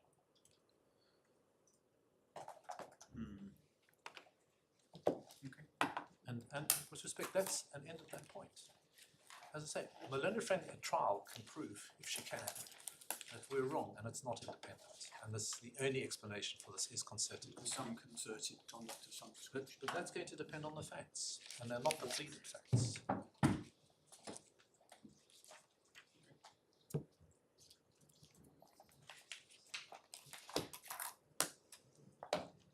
I'm going to say no more about that one. I think that's what we say about one thing. Unless your lordships have anything you want to put to me about that, because it is with respect to a very short point. So I'm going to leave aside, that's Melinda Friend's first point in her appeal. Subject to your lordships, I was going to move on to deal with the point that we raise in our respondent's notice. And Melinda Friend, Mr. Kennelly is going to deal with the interregional points, but I'm going to, if I may, just deal with the other fairly substantive point, although it only arises obiter, because if we're right about, with the tribunal, we're right about the UIFM point, that would cover the position from the 9th of December 2016. We have a different argument, an alternative argument, or a further argument, which applies from the 21st of June 2016, which relates to the fact that at that date, VISA Inc. took over VISA Europe Ltd. Are we sure? Do we have to decide this? You said it was obiter, but if we don't entertain your appeal, simply say it doesn't arise, you get to and we allow the appeal on ground one, you get to trial, are you not stuck with the decision of a tribunal? I've been through exactly the same thought process, and my respected submission, I think you do have to decide it because we would be stuck with it. It would be raised judicata. Raised on that. judicata. Yeah, because you couldn't run it again before the tribunal. No, because the tribunal would have said, well, we've decided between these parties.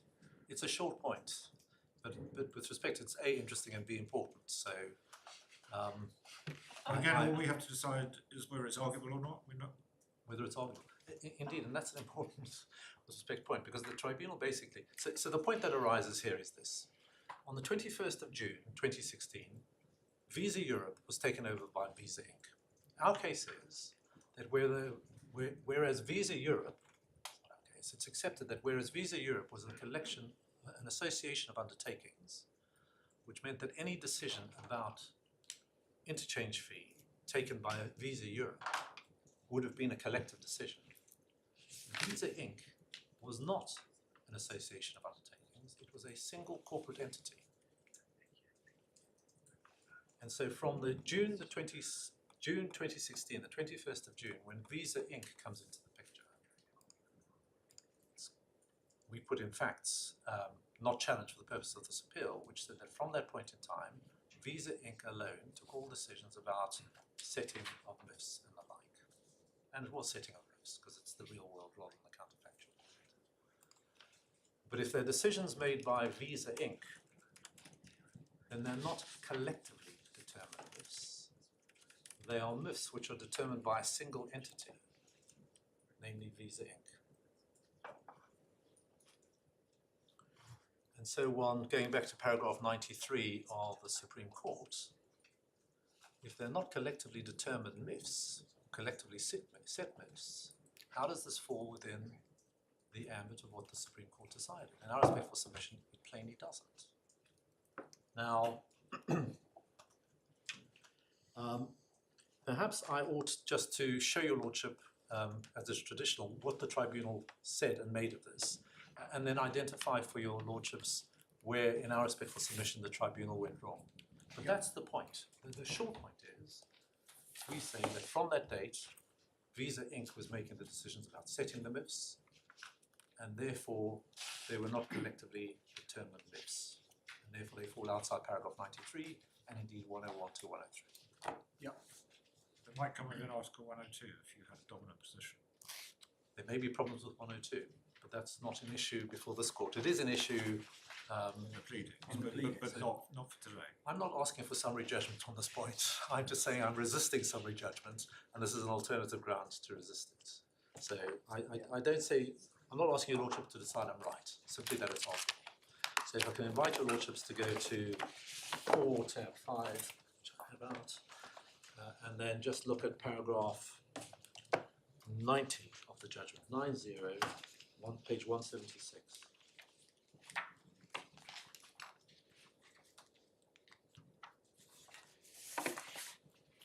So, as your Lordship see, at paragraph 90, page 176, the tribunal identifies the issue, namely whether from the point when VISA Europe was acquired by VISA Inc.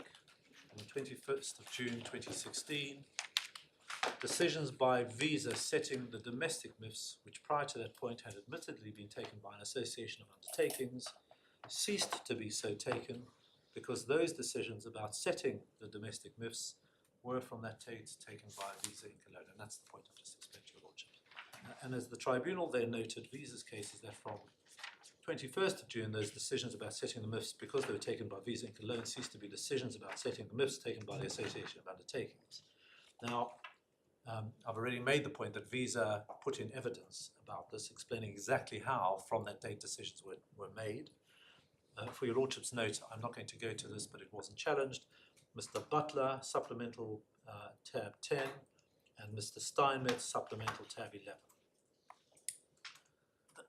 Now, just reading on to paragraph 91, your Lordship see that the tribunal made the point that given the conclusion to which the tribunal had already come in relation to the post 9th of December 2015 period, so a longer period actually, in the context of dealing with the IFR, the point didn't require determination and it was obiter, but it decided the point nonetheless.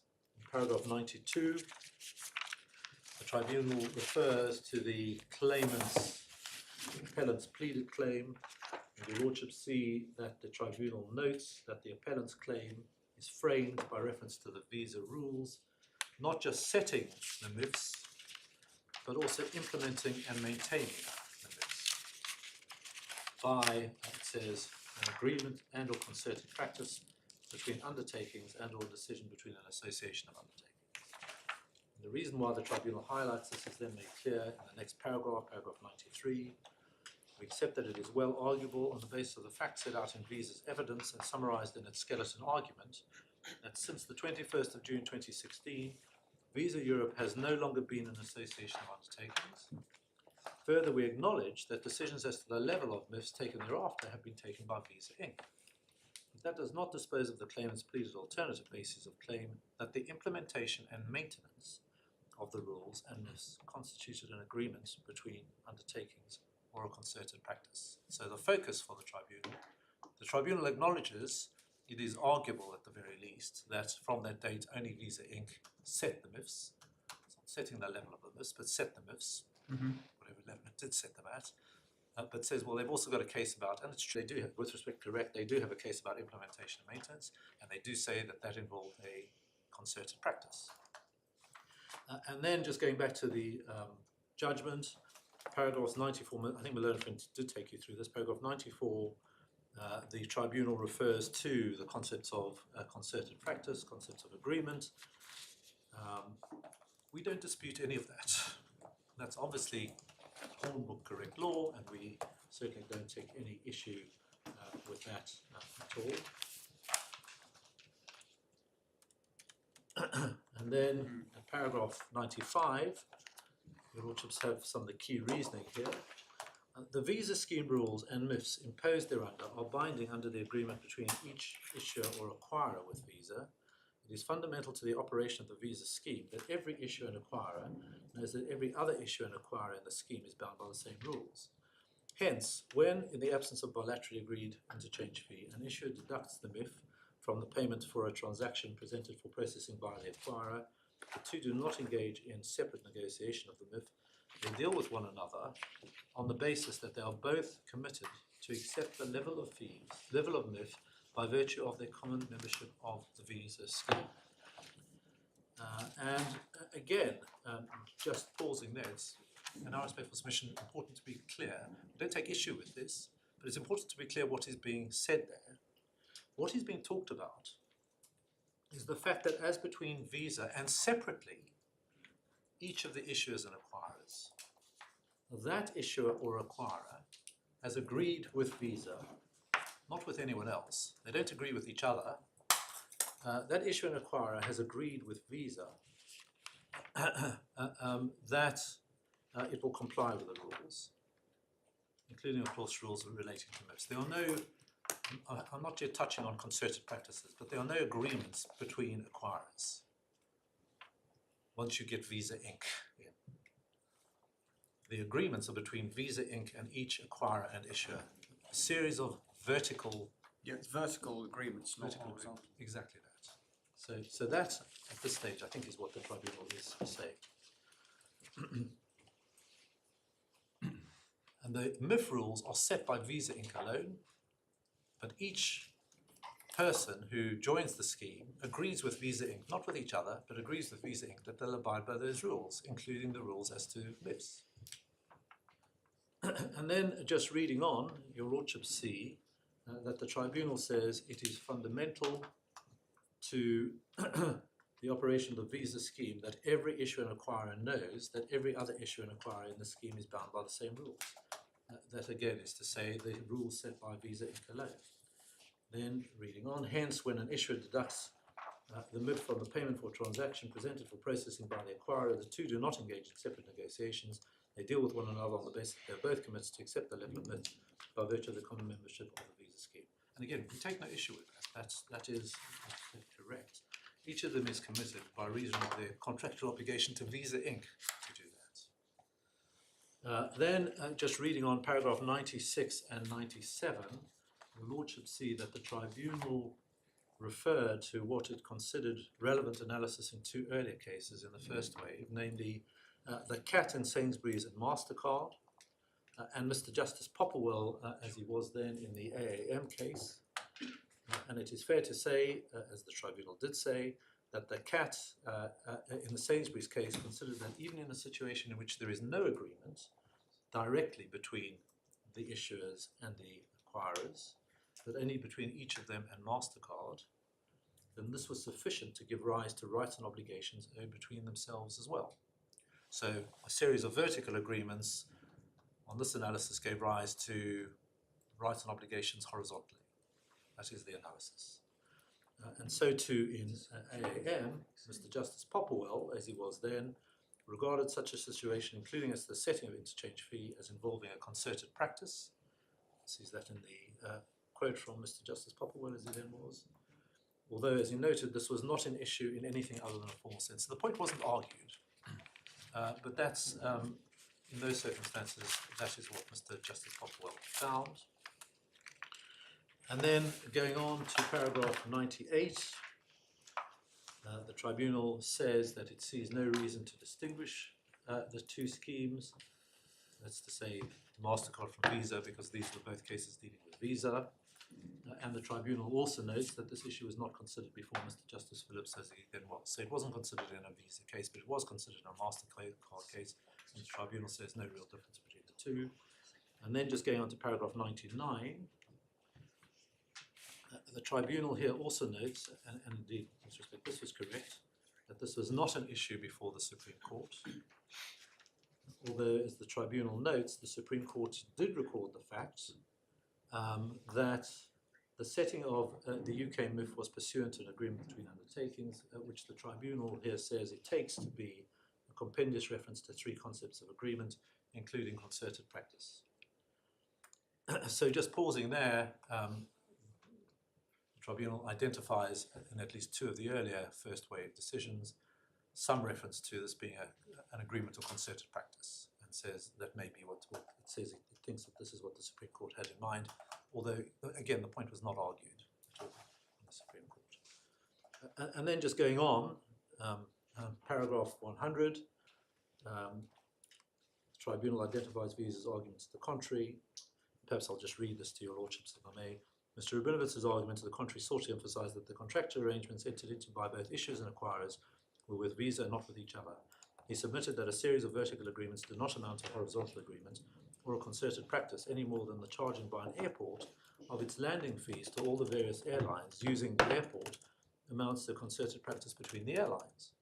However, the airport analogy misses the point. There is no transaction as between the various airlines, and they do not charge each other anything. Any credit card purchase leads to a transaction as between the acquirer and the issuer, and the MIF is the fee that the issuer charges the acquirer. Under the Visa scheme, on each issuer or acquirer becoming a licensee, it is committed respectively to charge acquirers or pay issuers in default of a bilateral fee, the MIF set by Visa. And then I'll read the rest actually. Moreover, it is fundamental that agreement for the purpose of Article 111 does not require a legally binding agreement. A mutual understanding that inhibits a freedom to determine conduct independently will suffice. Concerted practice, as explained above, is a still looser concept, but reflects the same approach, and it was that agreement of concerted practice which gave rise to the common MIF, which then restricted competition on the acquiring market in the way that the Supreme Court judgment explains. So, as you ought to see, the tribunal identifies our argument to the effect that it's not enough to appoint a series of bilateral vertical agreements in order to establish a horizontal agreement. And the tribunal disagrees with that view. And importantly, your lordship see that in the context of paragraph 100, the tribunal distinguishes the example we gave of airlines agreeing to pay landing charges to which Visa had referred in this context. The point that the tribunal makes, as you see, is it says airlines do not transact with each other. And the tribunal says, in contrast, acquirers and issuers all agree with Visa that acquirers should pay MIFs to issuers, and because of that additional element of payment, a concerted practice, says the tribunal, was in place involving those acquirers and issuers. Now, in our respectful submission, we say, and this is paragraph 51 of our skeleton, in so approaching this matter, the tribunal failed to grasp or grapple with the key point for which Visa contended. In particular, we respectfully submit, the approach taken by the tribunal was to ask itself whether, in relation to the Visa arrangements even after the acquisition by VISA Inc., there was nonetheless an agreement or concerted practice between the banks and VISA. And the tribunal found that there was, and indeed unarguably that there was. This is a summary judgment. Now, to be clear, my lords, for purposes of this appeal, although we do not, with respect, agree with that analysis, I don't propose to debate before your lordships whether that was correct. Because in our respectful submission, there is another fundamental flaw, which even if that is correct, really doesn't get the tribunal to where it appears to think it had arrived. And that is because, my lords, even if the tribunal was right to say that there was an agreement or concerted practice between the banks and VISA, the question that arises then, and this is the point that the tribunal, with respect, failed to grapple with, was whether any such agreement or concerted practice, as was made, was one that restricted competition.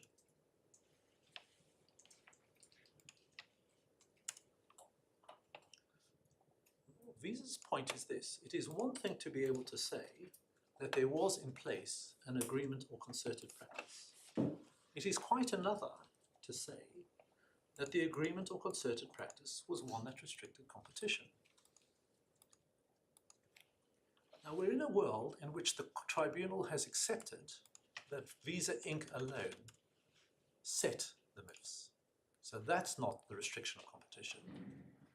That's the restriction of competition, which was, of course, that with which the Supreme Court was concerned, collectively determined MIFs. That's not the restriction of competition once VISA Inc. gets into charge, because VISA Inc. alone is collectively determining MIFs. And we say that even if there was, as the tribunal said, a concerted practice between undertakings, therefore it was not one that restricted competition in the manner found by the Supreme Court, which was about collectively determining MIFs, collectively determined MIFs. Now, I've already shown your lordships paragraph 93 of Sainsbury's and the essential reasoning that led the Supreme Court to find that competition had been restricted. And your lordships will recall fact 1 and fact 3 both refer to the collective determination or collective setting of MIFs.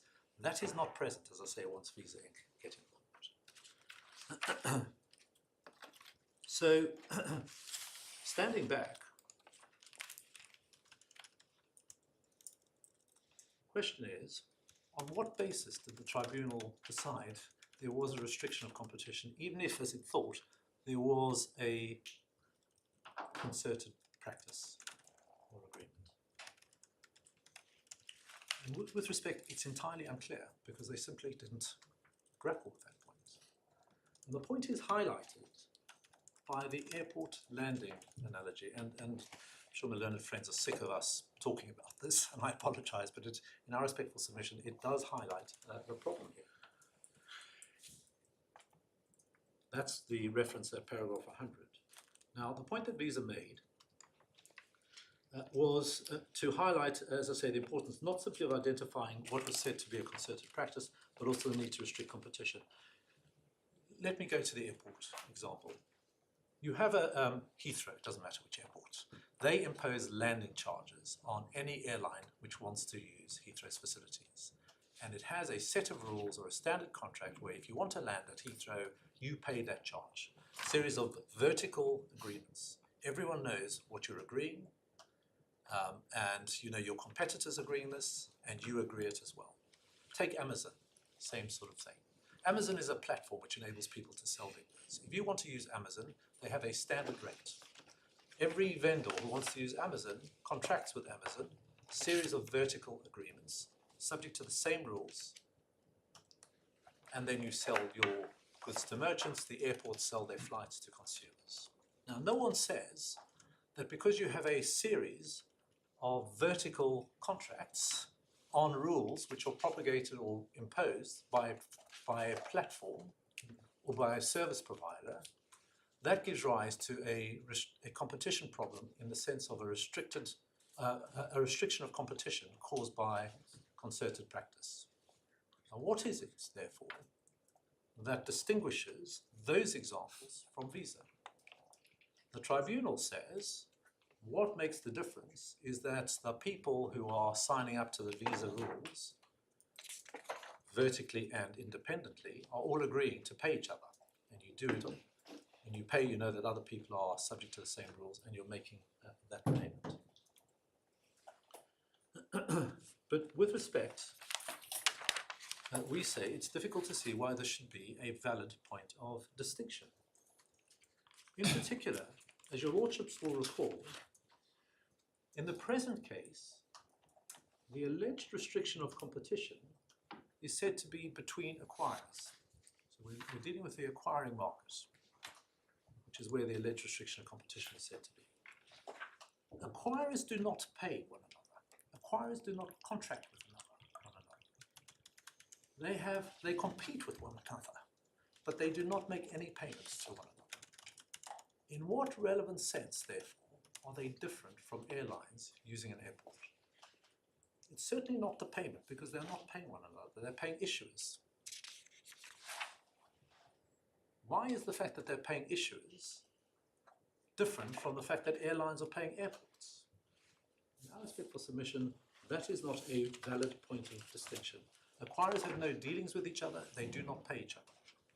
And in our respect for submission, the airport analogy is therefore an apposite analogy. And unless one can point to something else which makes this anti-competitive, unlawful, the fact that there may have been, as the tribunal thinks there may have been, concerted practice doesn't answer the question. It has to be concerned with, or give effect to, a restriction of competition. Can I just understand how far this goes? I mean, does this mean, on your case, that since 2016 you could revert to the arrangements which were impugned in the previous proceedings? Yes, because you're not dealing with collectively determined MIFs. You're dealing with MIFs which have been determined by one platform provider, because that's what VISA does. It provides a platform or a service, and it says to people, these are the rules that apply to the service. We acknowledge that the people who use these rules will include acquirers and issuers, and we acknowledge that there will be payments made between them from acquirers to issuers.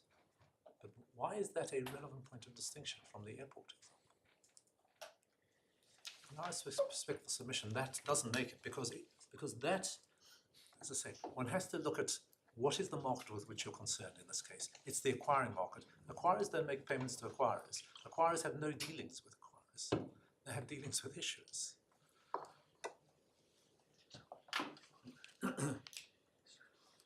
So, and just going back to the analogy, why does that analogy matter? Airports, Amazon, we use eBay as an example, Apple, anything that provides a platform or service which charges a common charge to people for using that platform. In each of those cases, that will set a floor under the price which is charged to consumers. So where an airline has to pay an airport a landing charge, and they all pay the same landing charge, you're not going to get a ticket on a flight which doesn't include some sort of contribution to the fact that there's that landing charge. Same with Amazon. If a merchant has to pay Amazon something for using the platform, that is going to be reflected in the price. If there's a commonly imposed charge by that platform, that's going to be passed on to the consumer. I'm afraid I haven't got my mind around this, but suppose we did have the old arrangements under which there was a default MIF. And that was because VISA Inc. had imposed that as a rule of the scheme. And you say, well, that would be all right because there's no collective arrangement. Now, plainly, the acquirer would then be paying something to the issuer. I mean, there would be dealings between acquirers and issuers. It would be. But that, you say, doesn't matter. We say with respect, it doesn't matter. Certainly the tribunal didn't explain why that matters. The tribunal, with respect, misunderstood or misapplied the facts, because it appeared to assume, and this becomes clearer when you look at what it said when we applied to the Tribunal for Permission, what it said in answer to our Permission to Appeal application. It appeared to assume there were payments between competitors. Perhaps I should just very quickly show that to your Lordships. I'll just find out where it is. Core 7, page 188.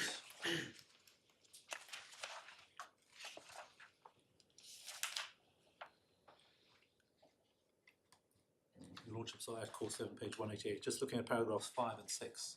And I recognise this is a slightly odd thing to do, but in a way it helps to see what the tribunal was thinking. They're not part of the judgment. By the PTA application, this is paragraph 5, VISA essentially submits there is no anti-competitive agreement or concerted practice if the banks that were members of the VISA system do not collectively determine, says the level of MIFs, but collectively determine the MIFs really. As explained in the judgment, this is fundamentally misconceived. It is not in dispute that all the banks agreed with VISA Europe that in the absence of bilateral agreements, they would conduct transactions with each other under the scheme rules and charge the MIF that was determined by VISA. See the analysis of the equivalent Mastercard arrangements in the CAT. PTA application does not set out any basis for contending that this analysis was flawed or that the VISA scheme is materially different. And in this, the PTA application again seeks to rely on the airline analogy rejected at the judgment in paragraph 100. We emphasise airlines which independently agree with an airport operator to pay its landing fees do not carry out transactions with one another at all. And just pausing there, neither do acquirers. Still less do they charge that fee to each other. Neither do acquirers. B, where competitors all enter into a common arrangement whereby for their transactions with each other, they charge a common fee, here positive MIFs set by a third party, there is manifestly an agreement or concerted practice. Well, it says that may have an anti-competitive effect. Well, if it's only may, with respect, this is a summary judgment application, but never mind, that's not the point I was on. I was on the B point, where competitors all enter into a common arrangement, whereby for their transactions with each other, they charge a common fee, here the positive MIF, set by a third party. There is manifestly an agreement or concerted practice. Now, your Lordships will understand that contrary to what the tribunal says here, it is not the case that acquirers compete with other acquirers. Just breaking this down. So when the tribunal says when competitors all enter into a common agreement, right, whereby for their transactions with each other, acquirers do not have. So acquirers compete with each other, but they do not have transactions with each other. Issuers compete with each other, but they do not have transactions with each other. Transactions take place between acquirers and issuers, but no competition takes place between acquirers and issuers. Well, the issue is, isn't it, whether it's restrictive of competition. That is the issue. So whether an agreement between issuers and acquirers restricts competition in the acquiring market, because it includes, on this hypothesis, a MIF under the VISA rules that they all have to abide by. So the issue is as to whether an agreement between issuers and acquirers, I'm not sure that is, I mean, that may be the issue, but it's certainly not the issue that the Supreme Court decided. So you take the Supreme Court was all about collectively determined MIFs. Well, the point that I just put to you is the one that appears to have attracted the cat at in paragraph 100, about 8 lines down, the sentence beginning, any credit card purchase leads to a transaction as between acquirer and issuer, and the MIF is the fee the issuer charges the acquirer under the scheme on each issuer or acquirer becoming a licensee. It's committed to charge the MIF set by VISA, and that's the point they're making, isn't it? That's the agreement or concerted practice which restricts competition. With respect, the difficulty is, in what way does that restrict competition? On which market? Well, it restricts competition on the acquiring market. Because there is an agreement. Because there's an agreement to always, because the effect of that agreement is to set the MIF flaw in respect of the MSC. My lord, your lordship is right. That is the reasoning. But the question that we ask is, the way we put it is, that is true of the airline example as well. There is an agreement between the airports and the airlines, whereby the airlines agree to pay a fee to the airport, which sets a floor in the airline market as to what they're going to charge their customers. But the airline market, the airline example is not a true analogy any more than Amazon is, because what the airport is charging is a fee for its own, for what it itself performs. So you're charged a landing fee because Heathrow, or it should at least have the staff on hand in order to The lordship has flown recently. No, it's all right. I'm not Mr. Justice Peter Smith. But you follow the point. I do, and this is... So they're charging, the fee is being charged for the service they provide. The MIF is not being set by VISA for anything that they do at all. It's just part of the scheme rules, but the MIF is actually charged by the issuers to the acquirers. The MIF is charged by the issuers to acquirers. It's got nothing to do with Visa's own service, because they get the scheme fee. I understand the point that your lordship is making. The question is, why does that matter? Why does it matter that the payment goes to the issuers rather than to Visa? Why is the fact that the payment is made to the issuers? Now, of course, my learned friends say the issuers also don't provide any service. And that is a relevant point, they say, of distinction between the airports. They say, well, the airports at least provide you with something. They're getting the fee. They're saying there's a fee being paid to the issuers by the acquirers. But the issuers it may be that in the airport example, it may be that it is restricted for competition under Article 1011, but it would almost certainly be exempt under 1013 because my lord, they need to charge in order to provide the service. It may well be, but that's, in a sense, an argument for another day. Well, I agree, but I'm just trying to see my point is, I'm not trying to be facetious or anything. No, my point is really this. This is a summary judgment application. We want to say that this is at least arguable. The tribunal has said it is unarguable. It is unarguable because it says, well, you've seen what it says. It says there's a payment made between issuers and acquirers. And although it may be true that the airport example has a 101 problem, that's certainly not decided by the Supreme Court in this case. And indeed, I'm not aware of it being decided by any other case. Nor has the point as to whether the payment being made to issuers rather than Visa makes a difference. Nor indeed has the point that my learned friends make, which is wrong in any event, that the issuers are getting money for nothing here, because they're not getting money for nothing. No. They're taking the risk in relation to fraud. And they're providing a great many other benefits. I'm going to put it that way, neutrally. I don't want to say services, because Ms. Rose says this was not for services, but there's a benefit to the system, which is everyone is getting by virtue of this fee being paid. And so the question is, what is the nature of the restriction in competition? And certainly, if there is one, it's not one which has been decided by the Supreme Court. And again, I'm not going to take you back to it. No. Paragraph 93 and 101 to 103.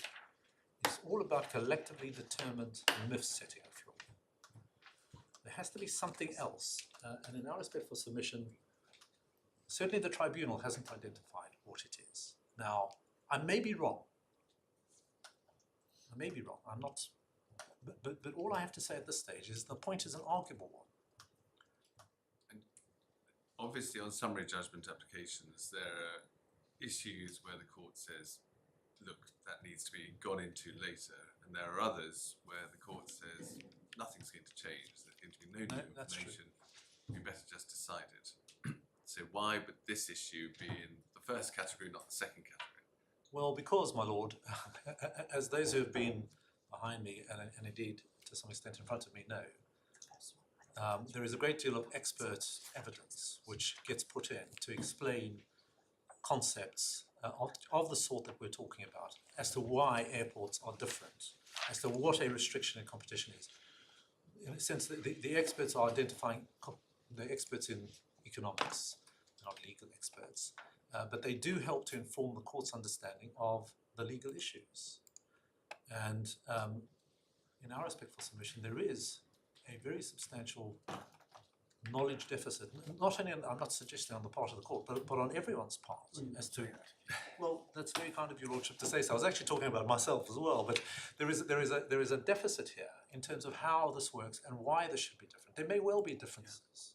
Okay. Right, I think we've got that point, Mr. All right. Well, my lord, I think that is the only point that we make about this. Before I sit down, I just want to see if anyone wants to say. My lord, unless I can assist you further with those 2 points, that was all I was going to say. And So you're going to cede the floor to Mr. Kinnear. very happily, my lord. Yes, Mr. My Lord, as Member for Mr. Rabinovitz has indicated, I'll address your lordships on 3 issues arising from the claimant's appeal and VISA's respondents' notice, and they all relate to the inter-regional consumer MIFs, what I'll call the inter-regional MIFs. And those are the MIFs, as the tribunals heard, sorry, as the courts heard, that are the MIFs that apply when the merchant and the issuer are in different regions. So the example would be a UK merchant with a Chinese issuer, a Chinese card. The first of those 3 issues is my response to ground 2 of the claimant's appeal, explaining why the tribunal was correct to refuse summary judgment in respect of the interregional MIFs. The second, and closely related, is VISA's respondents' notice, where we ask your lordships to hold that summary judgment on the interregional MIFs should be refused for additional or alternative reasons, the different competitive conditions that apply in relation to interregional MIFs. And finally, third, I'll address ground 2 of VISA's respondents' notice, which relates to the legal significance of the fact that VISA Inc. alone was responsible for setting the interregional MIFs throughout the claim period. And of course, you would have seen that VISA Inc. is not a defendant in these proceedings. And before I turn to those issues, I need to take your lordships first to some passages in the European Court Mastercard decisions, and briefly to some passages in the Sainsbury's domestic appellate decisions. I'm not going to go over the very same passages that you've been reviewing, but some of them have particular relevance to the interregional MIFs. And the 2 key points I want to get from those before I turn to them are, first, the impact of the MIF on the level of the MSCs must be examined as a matter of fact before the court can reach a conclusion as to whether certain MIFs give rise to a restriction of competition. And the second point that I seek to take from these authorities, which follows from the first, is that these appellate decisions are only binding and determinative of aspects of this claim where the essential material facts are the same.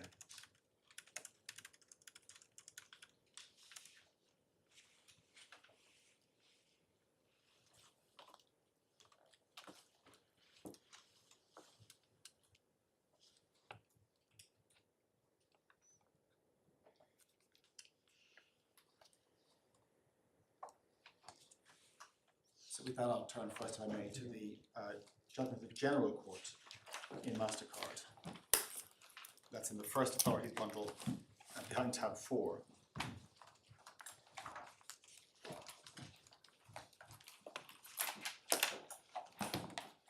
My Lord Chancellor, we are aware of the problem with your first authorities bundle. Sorry?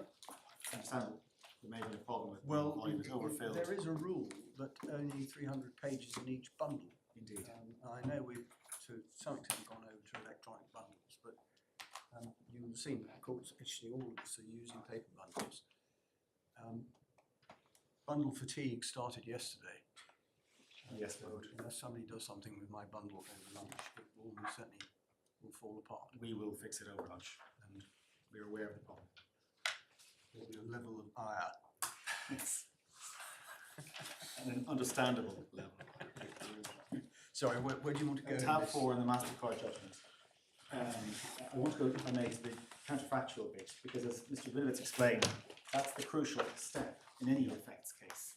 It's the means by which you determine whether an agreement causes a restriction of competition. And that begins at paragraph 129 of the judgment on page 253. 129. 129. These are really just, this is just the introductory bits that tee up the point I want to make. 129 simply notes the argument that the applicants and interveners had made that the Commission had failed in its analysis of the counterfactual. And they raised two complaints. And we can skip the first of those, it's not relevant. The second begins at 135 over the page 254. And Lords will see there that it was said that the Commission failed to establish that the elimination of the MIF would raise the level of competition to inquirers, and there were four sets of objections under that heading. And I wish, if I may, to go to the third, and that begins at paragraph 144. In the third place, an intervener stated that the Commission had not demonstrated that the MIF set a floor for the MSC. And the analysis of that argument is at 157. So you go to page 257, skipping over the various arguments that were made, you come to the conclusions of the General Court on this point. And at 157, paragraph 157, the General Court said, as regards the merits of the conclusions which the Commission drew from the merchant market survey, there was a survey as to how merchants dealt with acquirers in relation to EA MIFs in that case.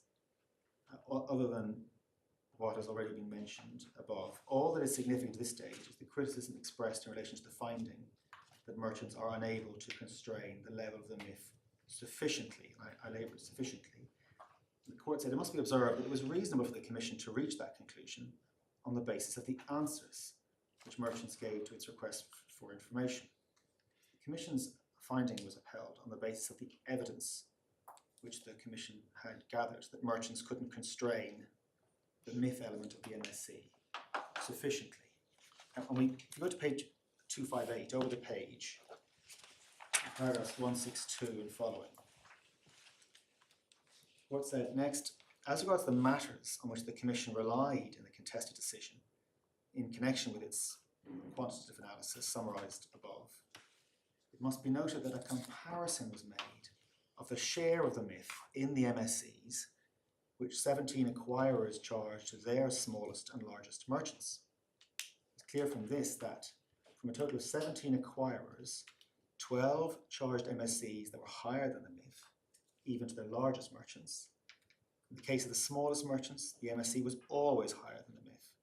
It was also observed that the average share of the MIF in the MSCs, and this is significant, was 84% approximately for large merchants and 46% for small merchants. So obviously factual findings based on the Commission's decision. And then it's apparent from this analysis, from the analysis just described, that the Commission could legitimately conclude in the decision that the MIF of the Mastercard payment organisation sets a floor to MSCs for both small and large merchants. And the validity of that is reinforced by the statements of the merchants themselves. And then paragraph 164, the first sentence, the various examples of MSCs that are lower than the MIF does not invalidate that conclusion. Now just pause there before I read the rest of 164, because the claimants place particular reliance on that.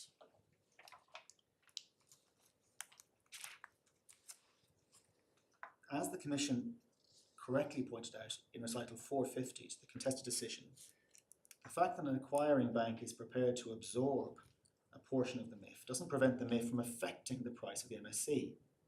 First, that applies only in relation to a proportion of merchants, those with particularly significant negotiating power. Secondly, the view may legitimately be taken that even in the case of those merchants, the price charged would still be lower if there were no MIF, since the acquiring banks would then be in a position to offer larger reductions. And that passage, my lords, is drawn from the evidence which the Commission itself had gathered. Now 165, we have come to a particular evidential issue, the argument relating to the situation in Spain, because in Spain, the applicants relied on certain instances where the MSC was in fact lower than the MIF. And it said, it must be noted, it's clear from documents provided by the intervener that MSCs charged in certain instances were equivalent to or even lower than the MIF. However, such an argument cannot in itself demonstrate that the Commission's conclusion regarding the effect of the MIF and the MSCs is wrong. Why is that? It didn't say, as my friend would have it, as a matter of principle. It's irrelevant. One stops there. Or not to say, insofar as the matters mentioned above tend to show that in other member states of the EU, the MIF sets a floor for MSCs. The Commission's arguments in recitals 452 and 453 to the effect that the situation in Spain may be explained by factors specific to that country is not therefore manifestly erroneous. In any event, even in such a case, the banks could reasonably be expected to be in a position to offer MSCs, lower MSCs, in the absence of a MIF. And what that passage shows, in other words, is that whether the MIF sets a price floor must be determined on the evidence. A few examples of MSCs being lower than MIFs doesn't definitively disprove restriction of competition. But whether higher MIFs affect the level of the MSC appreciably must be determined on the evidence, as it was in this case. And you see that even more clearly in the next authority, in the CJEU, over the next tab, tab 5. And we go straight to paragraph. Does this go ultimately to a submission that this is all something that can only be determined at trial on the basis of evidence called at trial? Yes. Yeah. Tab 5, CJEU, page 376.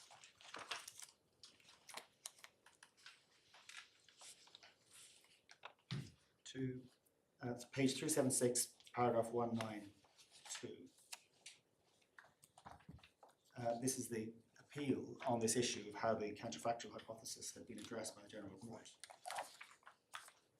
And having properly relied on the counterfactual hypothesis of a system operating on the basis of prohibition of ex post pricing, the General Court did not regard the MIFs by their very nature as being injurious to the proper functioning of normal competition, but analysed the competitive effects of those fees. I must point out that the General Court's analysis in that regard is not to be found only in the bit of the judgment relied on by the intervener, but also includes all the analysis from 123 to 193, part of which I've shown you. In particular, while the General Court clearly explained in 143 under appeal that the MIF had restrictive effects in that it limited the pressure which merchants can exert on acquiring banks when negotiating the MSC by reducing the possibility of prices dropping below a certain threshold, in contrast to an acquiring market operating without them. The General Court did not merely presume that the MIF set a floor for the MSC, but on the contrary proceeded to carry out a detailed examination, referring to the paragraphs of the judgment under appeal, in order to determine whether that was in fact the case. And we move on, please, now to the Court of Appeal's judgment in Sainsbury's. That's in the third, as you know, that's in the third authority one behind tab 12. And if we go, please, to page 1035, where the Court of Appeal was considering the Commission's decision in Mastercard. That's paragraph 134.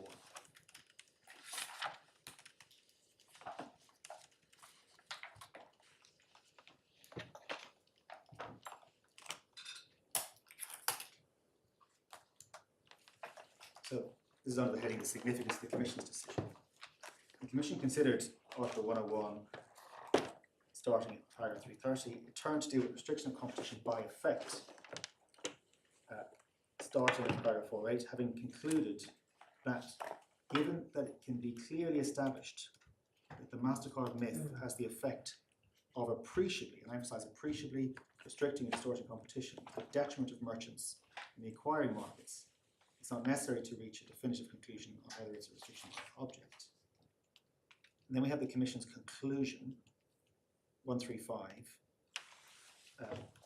MIF constitutes a restriction of price competition In the absence of a bilateral agreement, the multilateral default rule fixes the level of the interchange fee for all acquiring banks alike, thereby inflating the base floor on which the acquiring banks set charges to merchants. Prices set by acquiring banks would be lower, I'll come back to that point, in the absence of this rule and in the presence of a rule that prohibits ex post pricing. The MIF therefore creates an artificial cost base that is common for all acquirers, and the merchant fee will typically reflect the cost of the MIF. This leads to a restriction of price competition between acquiring banks to the detriment of merchants. That's just the conclusion.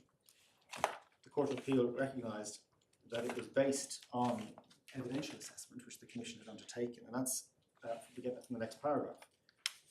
136, the Commission described the two quantitative analyses it had undertaken to see whether and to what extent the MIFs set a floor, in fact set a floor, under the merchant fees.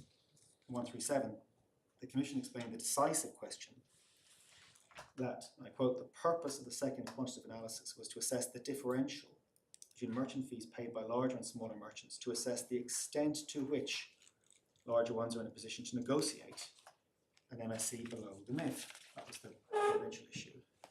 Over the page, the decisive question is whether in the absence of the MIF, the prices acquirers charged to merchants at large would be lower. This is the case, because the price each individual bank could charge to merchants would be fully determined by competition, rather than to a large extent by a collective decision among the banks. And they found, as a matter of fact, it was to a large extent on the basis of the facts that I've shown you a moment ago. That was plainly appreciable based on the evidence that they had gathered. And at 138, if I may take you just below the first hole punch, the default MIF not only creates an artificial common cost and thereby sets a floor for fees each acquirer charges to merchants, but this, and this is an important point for competition, the acquirers also know precisely that all of their competitors pay the very same fees, which eliminated an element of uncertainty for all suppliers involved. And I'll show you, it's very different inter-regional fees, because they're set by issuers in different regions all over the world. And depending on those issuers and the mix of inter-regional MIFs, one has no idea what fees are actually being paid by individual merchants in relation to these MIFs. In 139, it's in this context that paragraph 460 of the Commission's decision needs to be understood. It's explaining why the MIFs were not like an excise tax, but actually restricted competition between acquirers and forced up prices for merchants. It referred to statements of retailers demonstrating that they would be in a position to exert that pressure if acquirers were not able to refer to the interchange fee as the starting point, that is to say the floor, for negotiating the MSC. If you go please then to 152 of the judgment, page 1039. Now in this court's consideration of the significance of the CJEU judgment. 152, the CJEU again endorsed the counterfactual employed by the General Court, observing the General Court had not regarded MIFs as by their very nature dubious to the proper function of normal competition, but that it had properly analysed the competitive effects of the MIFs in the paragraphs there cited.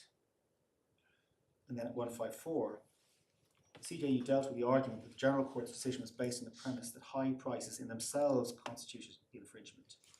The CJEU said expressly it was apparent from the General Court's decision that high prices arising as a result of the MIFs themselves limited the pressure which merchants could exert on acquiring banks, with the resulting reduction in competition between acquirers. The General Court had not merely assumed that MIFs set a floor for the merchant service charge, placed obviously reliance on that. It had undertaken a detailed analysis to determine that was in fact the case. And this court went on 174 on page 1043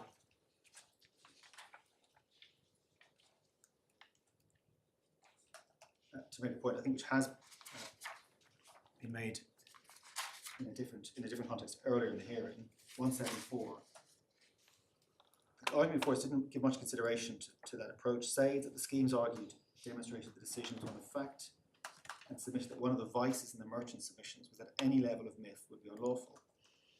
And this court said, we accept that in theory, and I rely on this, it could have been argued that the scheme's actual MIF rates during the relevant periods were so low as to differentiate themselves from the legal position determined by the CJEU. Plainly, the reasoning of the CJEU to which we have referred does not mean that any very small default MIF would automatically be a restriction of competition.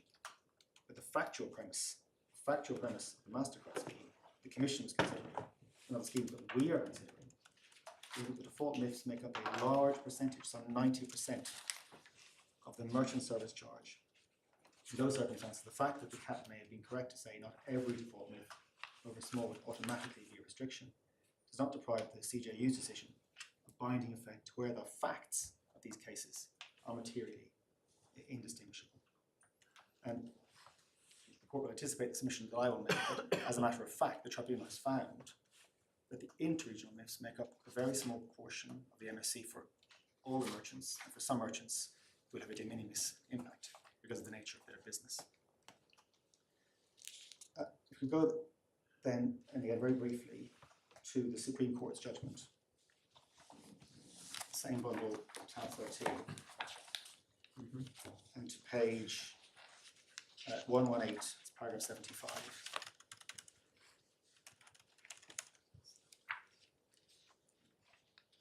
Again, in analysing the Mastercard Commission decision, 75, the Commission was here focusing on the process. Which paragraph? I'm sorry, my lord, paragraph 75. The Commission was here focusing on the process by which merchants bargain with acquirers over the MSC. It was contrasting the position where the charge is negotiated by reference to a minimum price floor set by the MIF, and one where it is negotiated by reference only to the acquirer's individual marginal cost and his markup.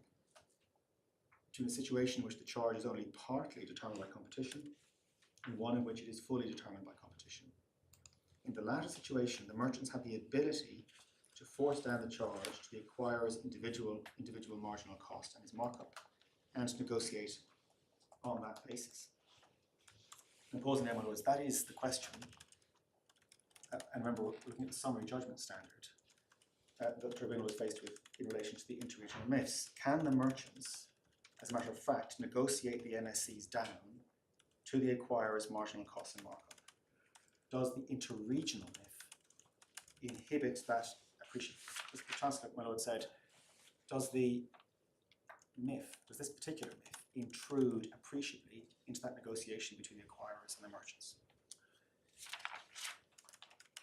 Well, that was all a question of fact for the European courts, and that was also a factual analysis which the Court of Appeal and the Supreme Court undertook in the Sainsbury's case. And the factual question has to be asked in relation to all relevant MIFs, and the answer will not be the same for all MIFs. Certainly, we can say to get over the summary judgment standard, but the factual question will be answered differently for the interregional MIFs. And now, as we go on to the very end there, this is paragraph 90 on page 1121, the Supreme Court's conclusion on this issue. In any event, in the present case, there's been an examination by all courts of the effects of the MIF on competition in the actual and counterfactual markets, including whether in fact it operates as a price floor. The issue is whether the effects as found are materially the same, so that the same legal conclusion is to be drawn as in the CJU judgment. 92, whether Mastercard CJU's binding depends on whether the findings, the factual findings upon which that decision is based, are materially distinguishable from those made or accepted in the present appeals. And then 93, and this passage we've seen many times, but I'll just pull out, if I may, in particular facts 2 and 6. The essential factual basis on which the Court of Justice held there was a restriction of competition. I'll skip just to 2 first, that the MIF has the effect of setting a minimum price floor for the MSC. 6, in the counterfactual, the whole of the MSC would be determined by competition, and critically, the MSC would be lower. Now, in relation to interregional consumer MIFs, these two facts are not present. As your lordships are aware, the tribunal found that fact 2 was not met, and that's what the claimants challenge on their appeal. the tribunal didn't need to determine whether fact 6 was met, whether the MSC would be lower in the counterfactual. But that's the point we ask your lordships to consider under the respondent's notice. It's another reason why the tribunal was right to refuse summary judgment. Those are my submissions, my lords, on the authorities, and it's probably appropriate. It's a convenient moment to